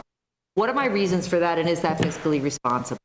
And will that provide a level service that you believe it should? Ken, I think that question was better asked to town meeting voters in town. What do they expect of us? Yeah, that's an interesting Robert question, too. And Robin here, and I agree with Larry, they're kind of looking for, does this all, kind of what you know, does this all make sense? The question is, do I have to get into the $100 items, or can I just look at the bigger picture? I think and they let a trust couple you of to small judge things that. trickle away? That's- Where's the level of detail that I have to dive into? I always up down versus bottom up, and we got to find the right balance. I think the key is the first sentence of our budget book always comes in. The Finance Committee is pleased to present its recommendation for the annual budget, its recommendation. In the town meeting articles, our recommendation. And people look to your recommendation. That's a lot of responsibility. It's not just rubber stamping it. So Barbara, what I take from this, Value for my tax dollar. That's what it comes down We to. are a service organization. Are we providing the service for the money you are spending for it? That's the bottom line. so I take it, given where we are in the timing, we're going to have a conservative budget, especially on the revenue forecast. You're not going to have a lot to look at. Right? Which means revenues hopefully come in a little bit higher, that we're not always too conservative, which just means to me, because we always have a discussion about free cash and how much is the right amount and too much, and you'll get into your policies next, hopefully. But it just seems like this is a year where there could be a little bit of balloon, because we're going to be conservative in our estimates, and revenues could come in higher. And given a little bit more time, we could have balanced those out and not have that big burst, and thus Yes. free cash could be, a number that kind of stands out after you go through this process, right? And just an observation, you gave us our assignments. Right. So that rather than the whole group going through each line like we did this last time, okay, I'm responsible for the Trails Committee and the Conservation Commission. I've reviewed them, I've talked to them, I approve this, I recommend that we do, move on. That's generally how it's supposed to Or work. you give a 2-sentence or 30-second summary of what's changed in the budget, what's new, what's different. Nothing what has it is, changed. And those three organizations. Until they want a $500,000 bridge, that would be a different story. Those are different. Of course, I'm one of the ones just saying that, I understand. the ones that you were saying that Yeah. do not affect the total budget much. Is there anything else you want to add to the? I guess I would say, if there's something we could start doing earlier, it's probably the big ticket items, right? So if you may not have a full warrant, but, and maybe you haven't presented, those articles to the Board of Selectmen, but you know that they're coming, to get an understanding what those issues are, the sooner we can get that and have our discussion. So what I could try to do is have them open the warrant early. and I don't have to have them, doesn't have to be finalized. I can always add articles. What I could do is try to open it a little early with anything I know that might be big, if I know in advance that there might be something big. Get them to vote to move that forward, or ask them if they're willing to vote to move that forward. And then if they are, then you can get it early. I have no problem with you all getting it early. I just don't feel comfortable if they haven't, they're the policymakers. And while you all don't necessarily see it, what I always want to put forward is not necessarily happening. I try to keep a very congenial public relationship. We always do. I work in that environment, and my goal is not to supplant their authority. So I do need to present to them, and if I can present it in short spurts, I usually like to try to just present, here's the whole document, because I do think it's nice for people to see an umbrella of overall how much we are looking to spend on a large scale. That's one of my reasons for not liking to one-off the warrants, even myself. I don't start telling departments, yeah, I'm going to go with this, I'm going to go with that, until I have them all in front of me. So I can say, how much do I really feel comfortable asking for? Maybe next year I'm going to ask for Then I this. have a question on that, Robin. So they meet every other week, Yes. and we're meeting every week. Is there some reason during budget season, if we're going to be doing this, they can't make an exception for, say, 1 month, meet every Monday, so we get stuff every Tuesday? Well, only if I had things to add. I just don't know the pace that I'm going to be adding. Okay. So I could, if I needed to, if I said that something was huge and wanted to, could they do a special and come in for, but it's going to be a little chaotic to do that, because again, I don't then feel like there's a big look. That's a package, that warrant, and while I can trickle some things in, if I know for a fact something is going to be on there, regardless of everything else that comes in, then I might be able to move that forward earlier. But I don't want to trickle in 2, 3 articles at a time, because I need to look at that whole thing and say, you know what, we were going to do a borrowing for, we were going to ask to do some free cash and buy this, but you know what, I think I want to put that off till next year, because really now looking at things I want to, whatever it might be, that maybe I think we need to put more into some reserve fund, whatever. Until I see the big picture, I don't really feel comfortable on the sort of, the selective ones that I have. That's why I'm hesitant to trickle too much. I do think it's a big picture. I feel very uncomfortable trickling. Now, if I know there's a very specific article that's going to go on, that's going to require a lot of discussion, but I know the board's going to want it, and I know you're going to want to see it early, I can tell you that I will try to do that and get those to you sooner, if there's something that I know comes up. If Jean can get the zoning article, for example, we have to do zoning work because of the new auxiliary housing regulation. If by chance that's ready before the whole warrant opens, or before the normal date of the warrant, I would see if the board can open the warrant, put that onto the warrant, and then move that to you guys ahead. Something like that doesn't have a fiscal impact, I'm happy to do. But if it has a fiscal impact, I kind of like to see the whole picture, unless I know it's a critical issue that's going to happen. So the other thing, and I mean, I haven't had this conversation with Jean, but I know that in some towns so if Jean's presenting information to the planning board on X, then there's no reason why you don't have, it's not for you to participate. Like, if it's a public hearing, you can participate. But I mean, I'm not saying to, go in and disrupt their meeting so that they can't conduct their business. But if she's giving a presentation on a warrant article that's going to come forward, there's nothing that precludes your committee from going to that meeting and hearing that information the same night as it's being presented to the planning board. So then you don't have to have her come and then do a presentation again. Right. And so, yeah, that might be another meeting of your committee, but it's a different night, and, Or who you assign to it, or the person assigned to right, it. or, Could just go to so that like, meeting. There hasn't been a planning article, there hasn't been questions. So, I mean, we would have to be an active participant. That would be You could ask, interfering but with that. but if the person you assigned, let's say for the zoning article, let's say MJ was assigned to that, she could go to that meeting, she could ask questions at that meeting like anybody else can. You're not disruptive if you're one person, and if Jean is aware that that's what's happening that night anyway, and it's not going to be another presentation here, it's no problem, everybody's just working together. I mean, you could do that, and that would save a whole lot, because that type of night, she's going to do a full presentation, you're going to have 20, 25 minutes of what could be done. I agree with you, but I think the issue in the zoning articles has been maybe an individual, interpretation, what it is, and engaging in, if the article said this or did whatever, and we get it late in the process, and I don't know, but necessarily think we should be messing around with their article late in the process. You there. shouldn't, and that's my point. Right. And so if you're in attendance and you hear the presentation on that article, then there's ability at that point in time to question, like, I mean, was it the chicken article that, that was a long, long time, right? But if you're reading it, so you're reading it before the meeting, you have questions about some things, I mean, they come to your meeting and they change certain things. There was some other article too where they changed the wording.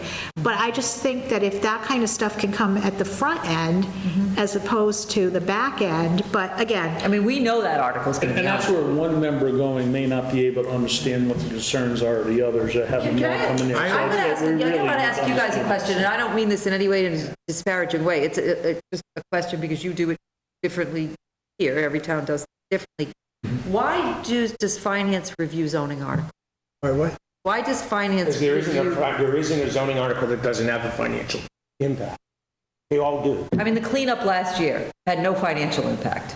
The cleanup language on the bylaws. I mean, not bylaws. That the was zoning just a bylaws. codification. And that was for this committee to make the determination. I'm just, I'm just curious The why. Yeah, I was just curious what the history of it was. I think we can make a recommendation on the budget and all the articles, one way or the other. And I mean, I'm if just. that one has no Yeah, budget, no, we didn't I'm have not much of a disparaging. discussion. I just was curious. I do have concern though about us getting involved. I always use the thing of making the sausage rather than just making an analysis of Yeah. the case that ended. I'm saying you can watch the meetings, you can hear the presentation that she makes, and then she doesn't have to come to a meeting. And represent it. And present it again, if you just have the ability to watch what she's already All those saying. meetings are live, you can watch them, and if they're not, you can't watch it that night. The not next day or everyone the day can. after, it's recorded. Not everyone can watch it. You have a charter, you can. No, you can watch it on- only if you're physically linked to charter. No, You can watch them on YouTube. They're on YouTube No. a week later. so first of all, On the town website. I can watch meetings and I don't even live in this town. So Video on demand on our Yeah. channel. video on demand on my phone. Yeah. Yeah. You don't need to have charter to be able to No, watch that's them. well, I think he was talking live on channel 191. You can watch it live. I can watch a meeting live. Live, I can watch it the next day, recorded. Yep. I do all the time. Further to Barbara's point, let's not forget that 4, 5, 6, 7, 8, 9 of the Finance Committee members show up at both of the school committee budgets hearings, and we ask questions on Xerox machine warranties. We do that. I understand your point. When you're hearing a presentation, that we have precedent, we have a model. We do it now with both school committees. Not a big deal. Yeah, but do it. when we attend a public hearing, it's already voted upon, and they're presenting it, we ask questions. They may change the number afterwards, but we're not involved in making them set that budget and those numbers. Well, at least the years when I'm sent there on a Saturday morning, they let me sit at the table. I talk, just not to say it's me, anybody who would be there. I'm describing how they accommodate the Finance Committee representative. And if somebody walked in, they'd think, in my own case, and I'm sure in others, that I must be on the school committee, because I'm sitting there, I'm talking. The only thing I don't do is vote. It needs a school. I mean, right in there. And the guy from Wales says, well, what's your free cash? And at the time I said, 4.8 million. We just keep going. I mean, it's not a big deal. It's But doable. but all I'm saying is if there is a presentation on something under the planning board and you're able to watch the meeting, it frees up the time of Jean have to giving the full presentation again to you guys. You can just jump right into your questions. That's my point. I'm not talking. 10 minutes instead of an hour. Right. We had a I'm not- recreation right. article, and it was presented to the recreation committee ahead of time. Same thing. Yeah, they don't. They're not have as their meeting, broadcast, and they but if you don't- could go, if you had someone go, or, I mean, they're not as controversial. But can we move on? Because it's 8:45. That's what I was asking if you were all set. I was ready about an hour ago. So move on to your Perfect. discussion of the new fiscal policies that were Okay. adopted by the town. All right, so the select board has adopted these policies. I purposely gave you the draft in redlined so that you could see what was changed, but I will just highlight for you what was changed. So the combined free cash stabilization percentage went from, it was 10 to 12%, it is now 10 to 15%. Language is in there to maintain at a minimum those percentages. It can be higher. So for example, if we were saving for a future expenditure, that would be a reason to be higher. These financial plans are not and have never been, the intention has never been that you cannot have greater than the amount in the policy. These are the percentages that we strive to meet. And then in the policy, it talks about if those percentages are higher, the language that existed before is still in there as to how you can, different ways that you can use that money. So I guess the first question, though, is what do you mean by general fund? General fund, Yeah. When you say 10 to 15% of the general fund. the general fund budget. So the actual line item budget? What about all the other annual wage and appropriate articles that are outside of the line item? So those I do not, those are not considered because you're talking as far as like setting money aside for certain things. Yeah, that are raised and appropriate. Yeah, but that's setting money aside. But why isn't that included as part of the general fund? Do it every year. Yeah, we do. So why, I don't, that's why I'm asking you, what do you consider the general fund? The operating budget. So that actually is reducing the amount of percentage amount. It is, so I could include it and then it will be probably, Because, well, in all honesty though, those are generally annual operating expenses of the town. We just fund it that way so that we can carry it over from year to year easier. But that's part of the operating expenses of the town on an annual basis. yeah, some of them are putting money in reserves. So those are, You have the I understand, repairs yeah, and things yeah. like that. So those aren't, so your intention with this policy is not to include, it's truly a line item budget. And last year's budget was $649,000 out of an operating budget of $43 million. It's not a material. so yeah, that's what I've done. So free cash was 3 to 7%. It's now been increased to 5 to 7.5%. Stabilization, the same. It was 3 to 7%. Is that again, is this for emergencies for free cash, or right now you're saying 5 to 7, or you raise it, and I'm looking at the last 5 years, and I'm sorry, 12, 10, 14, 16, 16.58, not even close. Not even close to where this is. Now, last year, I think that being new, town administrator, I thought it was just a target. I didn't think we had to really operate to that. Is this something that we want to operate to, or is it something that we're going to stay at 12, 16% for free cash, which is a lot of money? Well, it's not, we spend a lot of that money. Well, but it's supposed, but it says for emergencies and No, they're not no. no, But that's what it says, free cash is not emergency. necessarily emergency. Reserve your emergency transfers for, the transfers item for Emergency. I think what she's But saying it can is be, we want to make sure that we have that 5 to 7.5% number, which I think is like $3 million. Yeah. And we don't spend free cash down below that amount. We need to have that money in case an emergency or something comes up that we can spend it. But if we have $10 million in free cash, the question becomes, do we keep the 10 million? Or we spend. Or do you, that's my problem Right. there. Or how do you get it back? Or what do you do with it, right? Get it back. You could keep it and say, well, we said 5 to 7, we're going to have 15%. That's a good number. We can have a discussion. Or we might sit here and say, I got 10 million I got to spend. I'm going to buy all kinds of pickup trucks and other things and spend it as get down.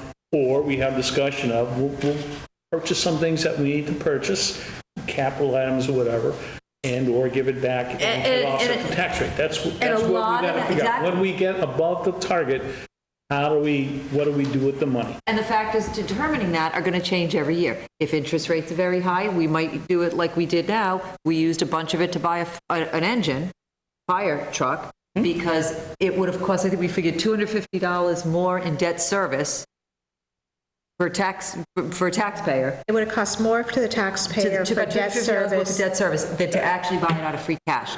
So those, I think, to that point, once it gets above that number, it's not hard and fast. We don't have to, okay, we got to cut it off. Then we say, okay, what do we do with that number?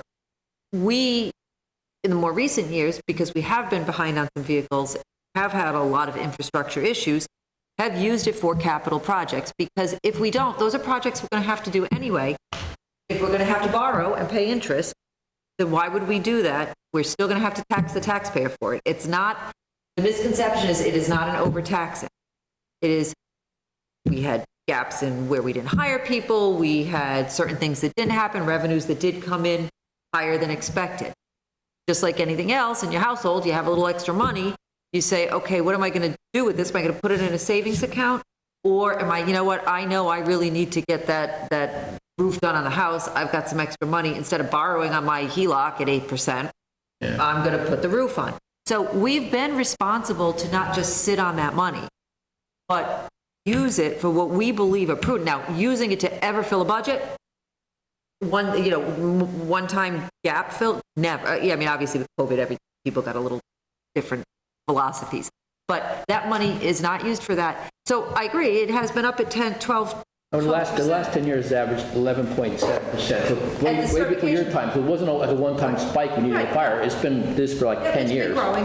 And that's a wonderful sign of health, by the way. That's a sign of conservative revenue estimates. That's a sign of local receipts going up higher than expected. More Higher people spending taxes, money. potentially? No, the tax levy is capped at that 2.5%. We have not gone for an override. If we went for an override and we're still pulling in that kind of free cash, then people are going to say, whoa, what's going on? And even then, sometimes it happens. There are towns that have free cash, but they need an override for one specific department, has something critical going on budgetary-wise, and that permanently goes up. So it's not a case of increasing taxes. New growth, something big comes along.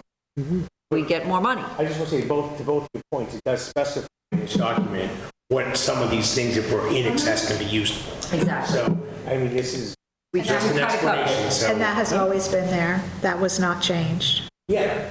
Yeah. No, I'm just, yeah. Yeah, it's not red line. No. So, but I would say this, you're looking at, the percentages that you're looking at are the free cash when it's generated.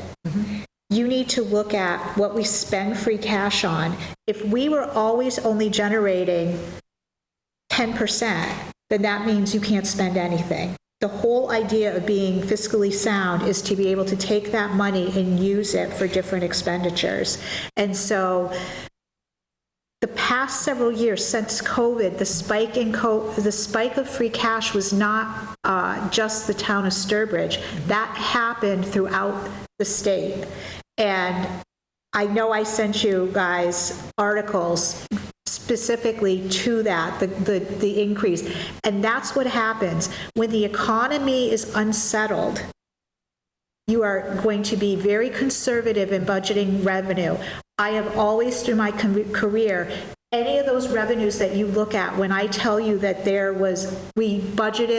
we anticipated less revenue than came in, I guarantee you they are all economy driven. So for instance, this year, I'm not prepared to talk about numbers tonight, but we had a large amount of interest income.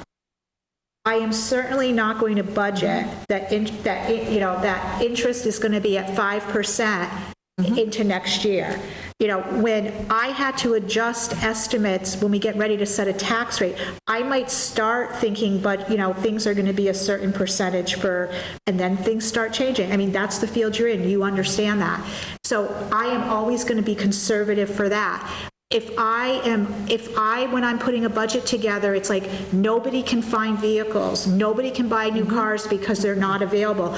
I'm certainly not going to go, okay, in the past, this has been increasing excise tax increases, say $200,000 every year. No, I'm not going to do that because nobody can buy a new vehicle. That's where the money is. When excise goes up, it's because people are buying more new vehicles. So I am always going to be conservative in those areas. During COVID, the amount of building permits that we issued because everybody was doing at-home projects because you couldn't do anything, I'm certainly not going to be like, oh, this was great, and now budget those numbers there. But can that happen again? Can something happen that all of a sudden, like Robin said, all of a sudden we get some new project that comes in? I don't have a crystal ball. So you are always going to see that those are the areas of revenue where I am consistently below where it will be, because I'm not going to build a budget based on high revenue estimates, and then you can have a negative free cash. So if you are budgeting everything so aggressively, you will not have the health that we have in those numbers. But expenditure-wise too, when you talk about, overtaxing and that kind of thing, that's just not true. So, when I send you that information and you have it from last year, and if you refer back, the high numbers that you see in turnbacks of budget are mostly salaries. And that is because it's been, again, since COVID, people get hired, people leave. People like me that have been here forever, that is not the norm now. So it's like the way of the world is now, people are not staying in jobs for a long period of time. They come in, they stay a year, they stay 2 years, they're gone. Okay, then we have this gap because they're gone and now we have to recruit. Takes 2 or 3 months. And it takes a while. So now you have their salary sitting there. And unfortunately, we've had DPW, I'm going to pick on that for a minute. That has been the past year or more now, that has been a revolving door. If we go back a few years, we had that issue in our police department too. So things happen. And again, you've got a budget, if you have 10 people in your department, you're budgeting for those 10. I can't under budget and assume I won't fill a position quickly. So- I also want to say, just from a standpoint, again, go back to budgeting philosophy, we get money in free cash twofold. Some of it is conservative revenue estimates, and they come in better than expected.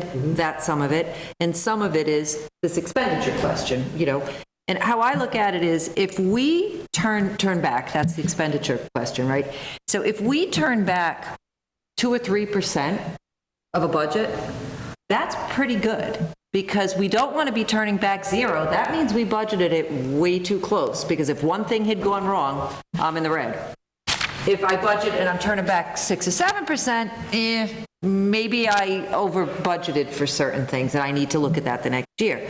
But if we're consistently turning back 2, 3, 4%, in my own household, I hope that at the end of every month, or at the end of when I calculate everything up the year, that I've got 3% extra that I could shove into a savings account every year. If I'm doing that, now, if I have a lot more, great in my own personal life, because it's my money. If I have a lot more here, it's somebody else's money, so that's a little bit of a problem. But if I'm not turning back 3% of my own household, I'm on a wing and a prayer. And I don't ever want to be in that position. So that's, in my mind, just Barbara's so good at the weeds and the numbers. How I look at it from a big picture, someone doesn't do that stuff, I look at it as how do I want to be comfortable? And so the two options are the revenue side and how we handle the expenditure side. Sometimes it can be helpful to pretend that something that is not true is true. Let's pretend that days cash on hand is true. It is a meaningless measurement in the public sector. It has, there's no there. In the private sector, days cash on hand is pretty important. Most CPAs will tell you if you're forced into a bumper sticker on the health of a company, look at their number of days cash on hand. How many days in a row can they meet 100% of all obligations with literally no revenue? That is meaningless in the public sector. Now, here's the pretend. Free cash is days cash on hand. We're set. We're set. And when we start giving it back, well, we've had this conversation a few times. We ought to be in Times Square, set up a little table and let the suckers come in. That's how we'd be treating the voters. So, no. It stays cash on hand. Now, forget the pretense. It's not true, but it's a way of understanding when one is married to the private sector. But we're in the public sector. That makes everything they've just been saying pure and true and relevant. So if I have excess free cash, because that's the one always where the discussions come, we got a big number, is it too much? Or what do we do with it, right? Well, let's assume I had a ton of money in there. That number's 30%, just for Some miracle. giggles here, right? Yes. Wow, we got too much money, right? What do I do with it?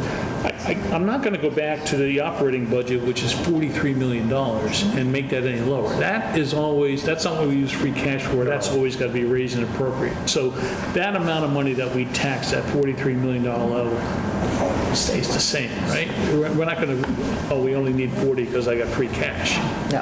So it comes down to all the other free cash spending articles that you say aren't part of our normal operating budget, that we're going to use free cash, the trucks, the capital expenditures, the other things, and how many of those do we need?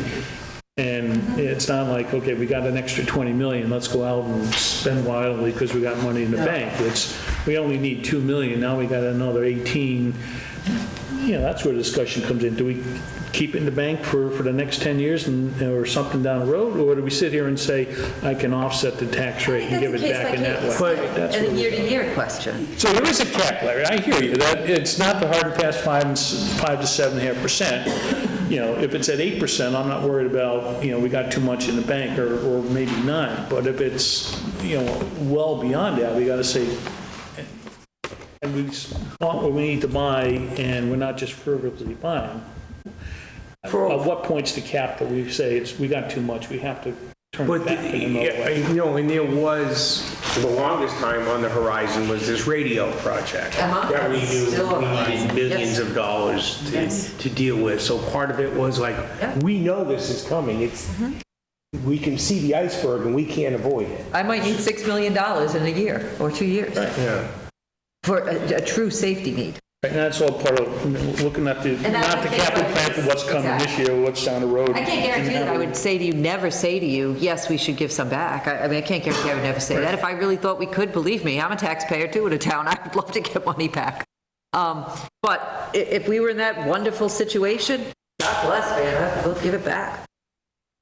Okay, so we added, I updated language regarding OPEB, which is other post-employment benefits. Our policy had said that we would contribute a minimum of $50,000 a year. I did increase that to $100,000 because that's what we've been doing consecutively for a number of years. Where are you in the policy exactly for that? Because I see where on page 4 where you talk about. I think it's in the last page. Okay. Because you're not going through the whole thing. No, I'm just giving you the highlights of what I did. Okay.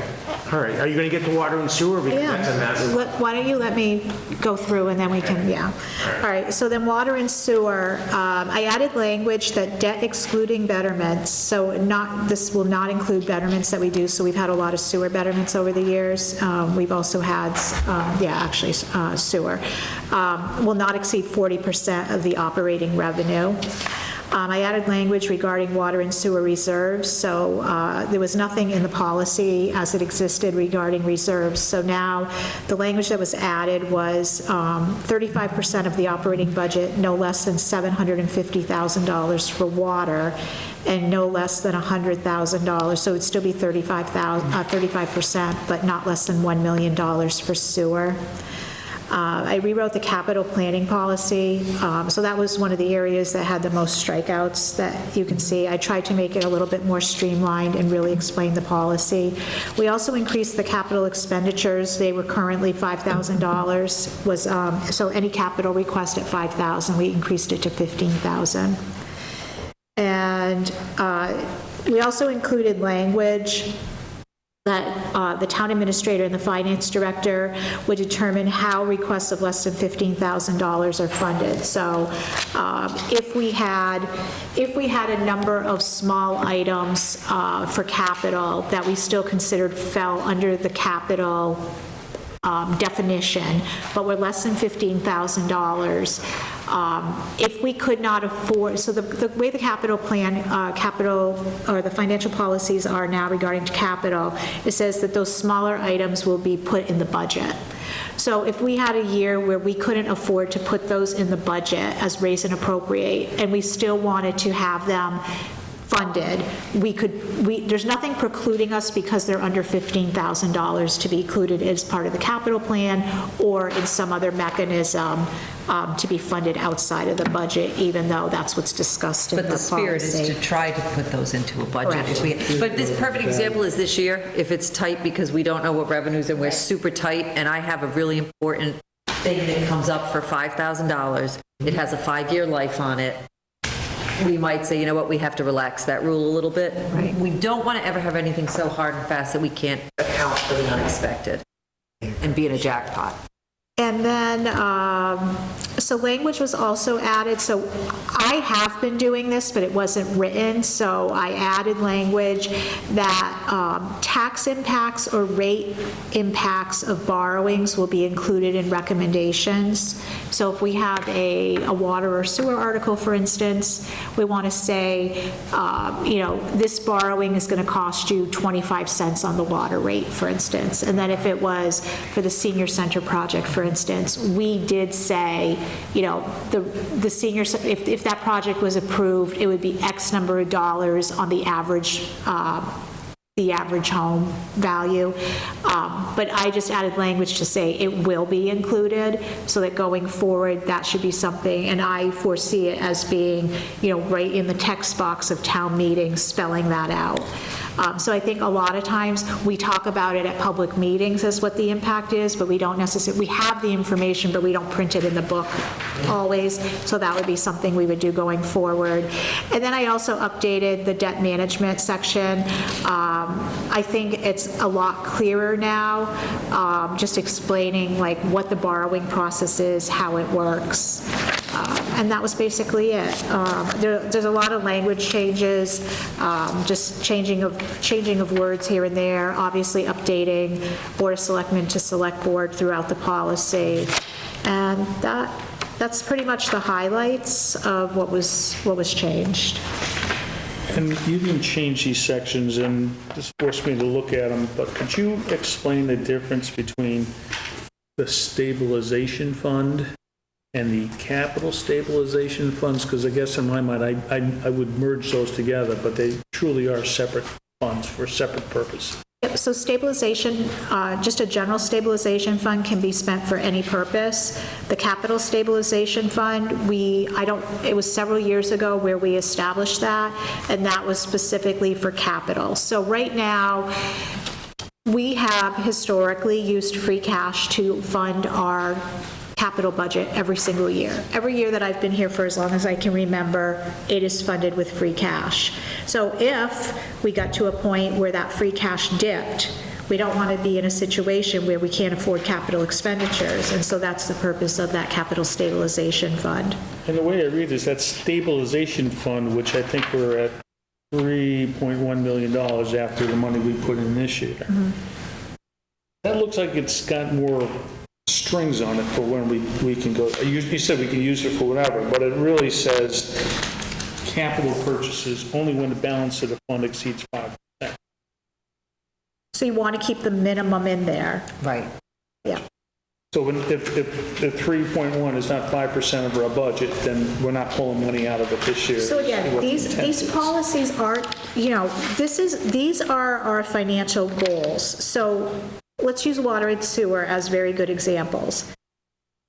we did, even though, again, there was an unwritten policy that, a prior DPW director thought the $1 million was the number that we should have in reserves, and those started dipping. So you don't want to, this is what we strive for, but if something comes up and you have to dip into those numbers because the impact to a rate would be so great by not using some of that money, you're going to do it. So again, these are guidelines, but there could be times when, when you dip in. But you just want to be aware that this is what we're trying to do. And so, it's not supposed to handcuff us. It's not a bylaw. We can't Yeah. really- Well, that one's got some restrictions. Yeah. It's not like, okay, well, whatever. It's, it kind of needs to fit what's in It there. certainly keeps us accountable that if we do something that's not quite in accordance with the policy, we certainly would have to explain it. And I read it more like free cash with a little handcuff. Free cash is Little a handcuff, little free. yeah, We'll do slightly it whatever we handcuff, want. free This one, it's, you can't really just willy-nilly spend it. You got to sort of hit some of that. Just to clean up this thing, in your last page, when you talk about the capital plan, the reserve is 0.5% of the budget. I think what you intend when I read this is, our intent is to put 0.5% of our general fund into that each year and allow it to accumulate, because we're well over that 0.5%. So it kind of looks like, when I first read it, the goal is only have 0.5% in that fund versus contribute 0.5% to the fund, but with no cap. And then I notice we have other stabilization funds, ambulance, fire vehicle, there may be one or two others that weren't on the list. I don't know if it would be appropriate in your next edition to maybe hit all the other stabilization that we fund in a regular basis, just so that they're all in. On the free cash, there's obviously GFOA, which is a public, Yes. right, public Government criteria, good practice for running a town, not private, public, right? No, it's a public GFOA, policy. so that's 5 to Yes. 7.5%, best practice for, okay, good. The other ones were for water sewer, like 35%, and the number is 750. Where do those numbers come from? Are they based on good practices, or just for the town itself, or? I think for the town itself, so I work with Heather and Shane, he's a good guy. and is million because the cost of repairs at the sewer is historically higher than water. Knowing what our infrastructure status is Right. right now, where we may have some liability problems. So, but yeah, there's, where you're quoting like Old infrastructure. GFOA, there's nothing, I don't, have never. Nothing like that. Nothing No. specific like Do you that. look at other towns too when you put this together? Yes, You I look at like did. other towns? Yeah, Yes, I smart. did. Good, thank you. That's all, yeah, good. So these are just goals. They're nothing you're being held. Guidelines, So- yep. Yeah. So to achieve your goals, though, in some of these, like to get back dollars, get to 700, that, I mean, and even to get to, somewhere in here it says something about the ratepayers should pay what it costs to actually run the service. Do that type of stuff is going to require rather large increases in those rates. I mean, there's never been an appetite to do them. There's always been an appetite to cut them however they could. That's part of why we're in this situation, because without, in any situation, if there are not consistent, moderate increases to keep up with costs, you didn't raise taxes at all, well, it sounds wonderful for a year or two. Costs go up and your revenue doesn't go up, logically a problem. And so then what happens is you have these big impact jumps, make up The for it. replacement of the water tower that came up last That's a year huge, is a wake-up call. yes, that is. There we go. And There's our an example of what infrastructure we is have to old in do. New England. I mean, Well, that's I just guess- the bottom line. Where I'm trying to go is, so if these are goals, how much time are you giving yourself to make to achieve these? But I think realistically, I mean, that's really, again, go back to a policy question of what are we going to recommend to a board, to the Board of Selectmen, let's say, to look at in those warrant articles, how much of a rate increase they want to get, so they vote these policies. So then it sort of becomes incumbent on Barbara and me to look at what I'm going to look at on a big picture with that is, how are we looking everywhere else for the public? What are we asking for everything else in that division? Can we keep that budget relatively flat and maybe have an increase that helps fund those reserves. You know, we're going to have to look to figure out how to do that. But I don't, you know, I haven't thought about, are we going to do this in 2 years, 5 years? I think that's all going to be dependent really on the economy, for the public. Right now, we know that things are people are a little strapped. I'd be particularly uncomfortable right now adding even more. We've already just had a huge rate increase, honestly. I mean, I hate using those words, but that's honest. It's a large increase. Necessary to keep things running, but it's a large increase. Would I feel comfortable proposing the same increase to fulfill a reserve fund next year? No, but if I have to put that same increase in because I have an emergency, a new operating cost, then I would do it. But would I say, okay, let's maybe put a couple percent more and a couple percent more, you know, raise those rates a minimal amount? Yes, but I also have to consider who are the people that are on those services.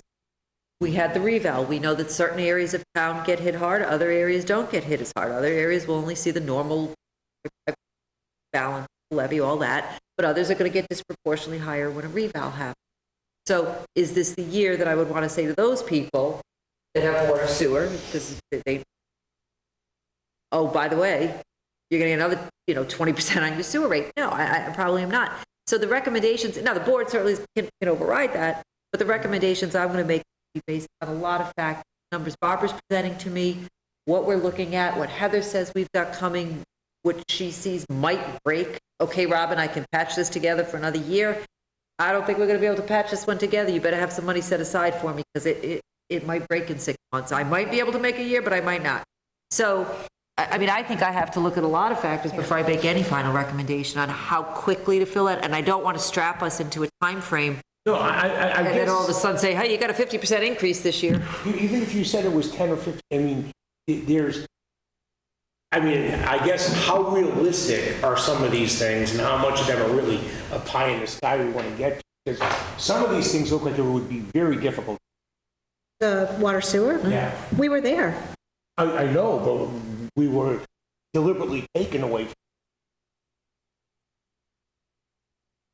It may change if, for instance, we had one large user of water sewer, commercial user of water sewer move and become a customer, become a rate payer.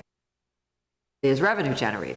But there's lots of other ways. So if we funded a project through reserves, and then we go out to bid, and that project comes in lower than what we estimated, that money closes back into the reserve. So sometimes where you might think that it's really far away, it's not like it's going to go to $1 million tomorrow. But if you have a project that, it came in $200,000 lower than what, that's a big chunk. And then, okay, all of a sudden, we just went up $200,000. Even $40,000, $50,000 at a time, So, which isn't an unrealistic. right. So that happens all the time. So sometimes it's like, it looks terrible right now.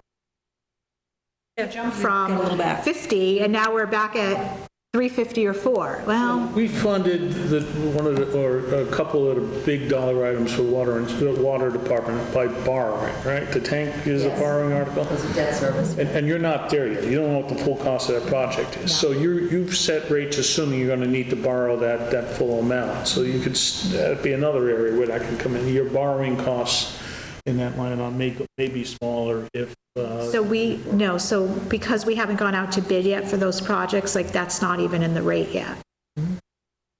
So there's nothing in the budget right now for So when that. the rates got increased, I thought when the rates got increased earlier this year, it kind of reflected the cost of those articles. Other increases. It has to do with everything from in sewer, E1 pumps are a huge cost.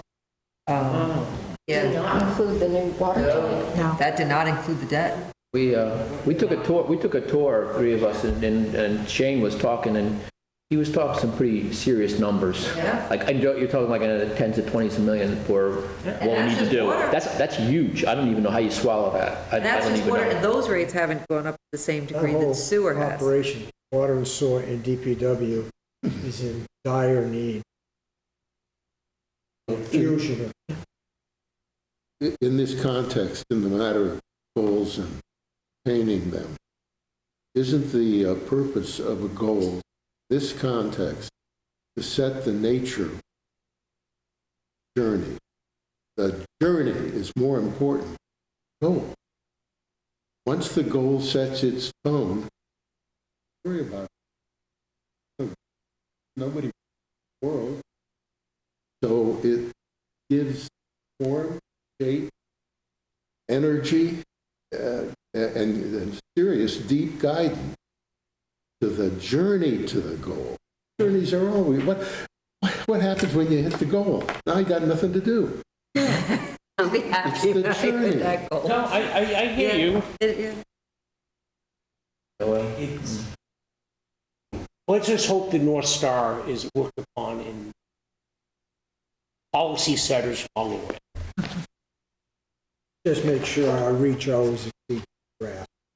Yeah. If the capital, I would happy to see the capital planning policy, because it seemed to be a weakness, and I don't know where we are with the goal and planning as far as getting a list of all the departments and equipment. Wasn't that a goal, like, that, an objective of some sort? We were planning on doing that last year, because we had the elevator pop up, and it's like, Vehicle replacement plans, things like that we're looking at, but that all sort of had to change because the Commonwealth put new regulations in on things like that with buying. They're going to eliminate our ability to buy anything but electric trucks, even plow trucks, which we don't have the infrastructure. We don't have a place to store them where the batteries won't die out in the cold.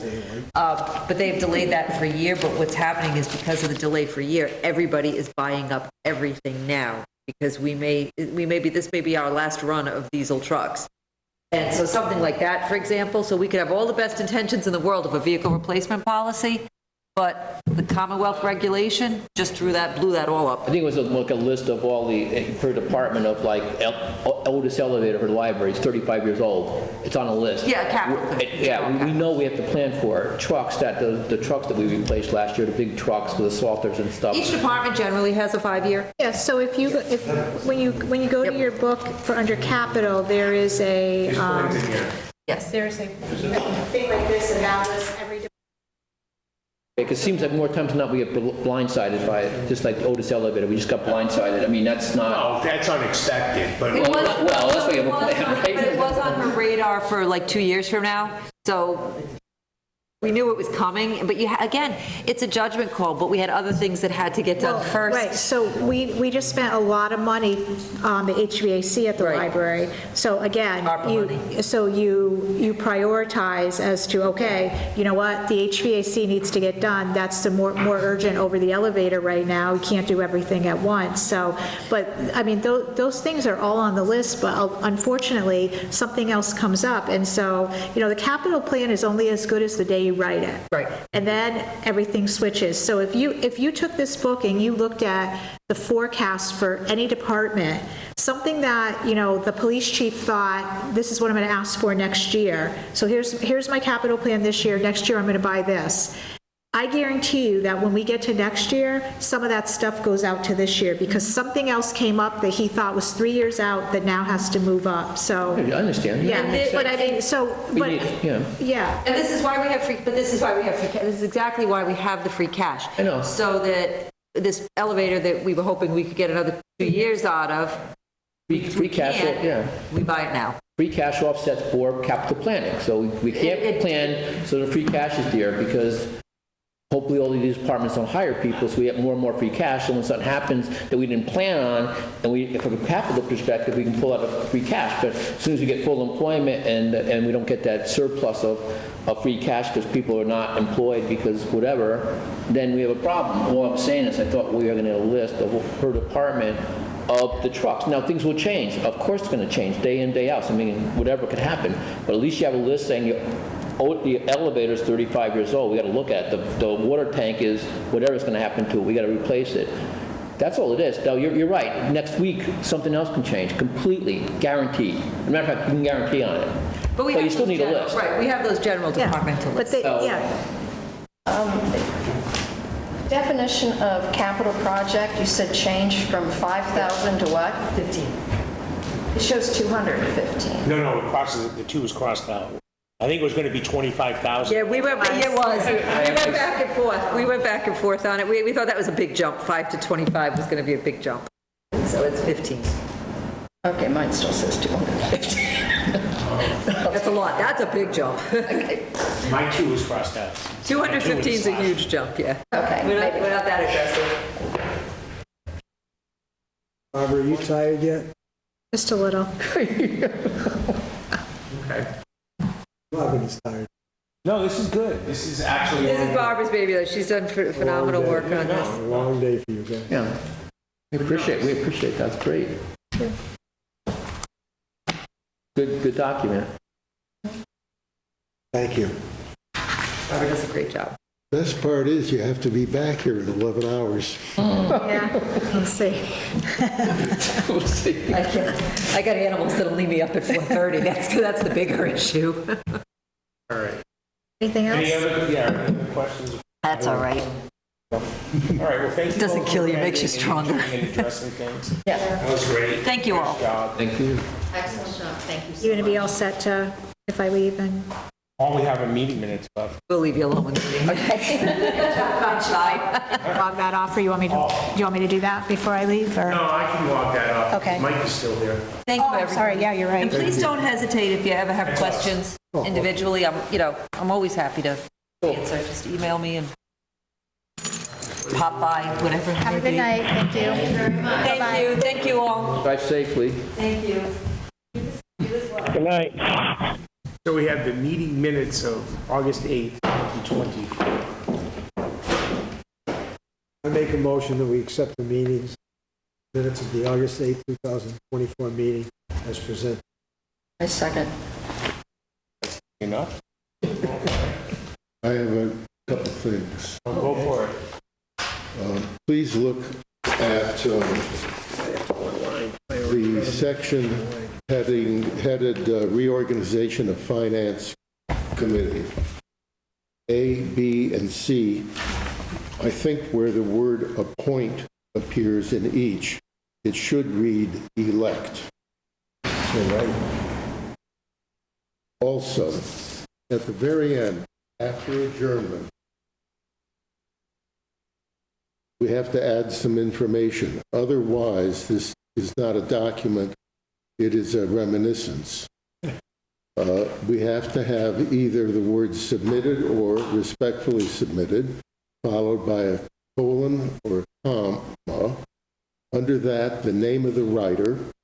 Under that, the title of the writer as writer, such as acting clerk.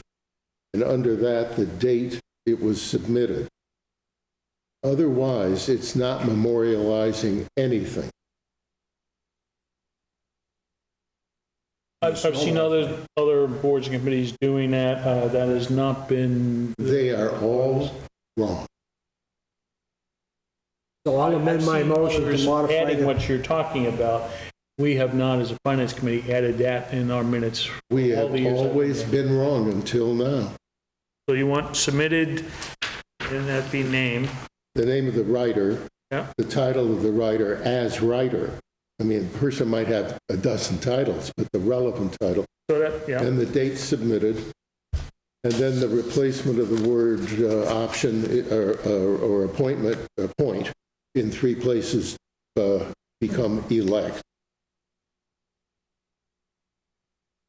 You okay with that being typed Becomes a legal document and then. not, and typed and not hand signed and scanned? I'm sorry? You okay with that just being a typed name versus a signature? Oh, it doesn't have to have a live signature, no. Okay, well, then I withdraw my second.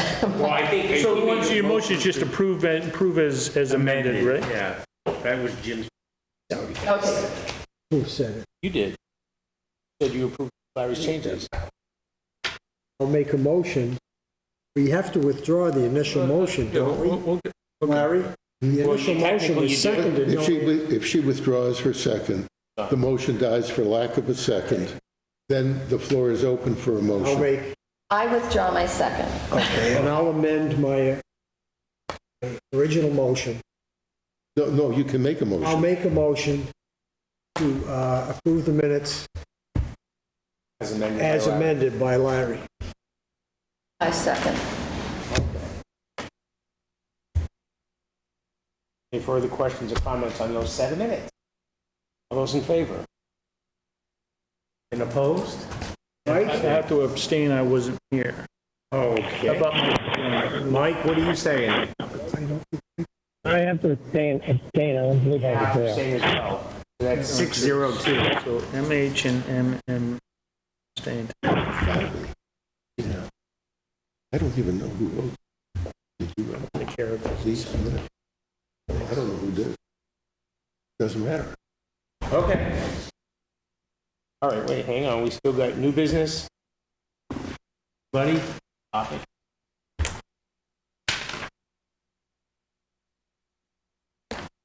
I'll just say, considering the hour, old business?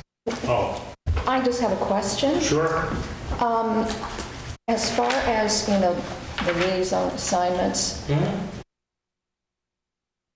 by definition of our role on this committee, are we to make an opinion of it, or are we to be the advocate of?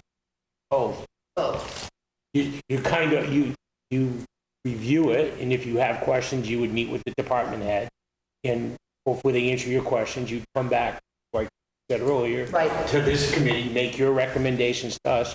We may or may not have additional questions that you may or may not be able to answer, and you may need to go back, but we can handle what we can. I just want to clarify that the position of the liaison is not to 100% advocate for that we are still using our judgment of. Right, you could be in Thank you. opinion, they might want to spend $5,000 on the garbage, and you're going to come back and say, you know what? I have to sit I here don't and try think they should spend to, $5,000. convince you guys. I've always viewed it, my role in that liaison is to present the budget that comes from the department. Here's what's in it, here's what they're thinking, here's why it's in here, blah, blah, blah.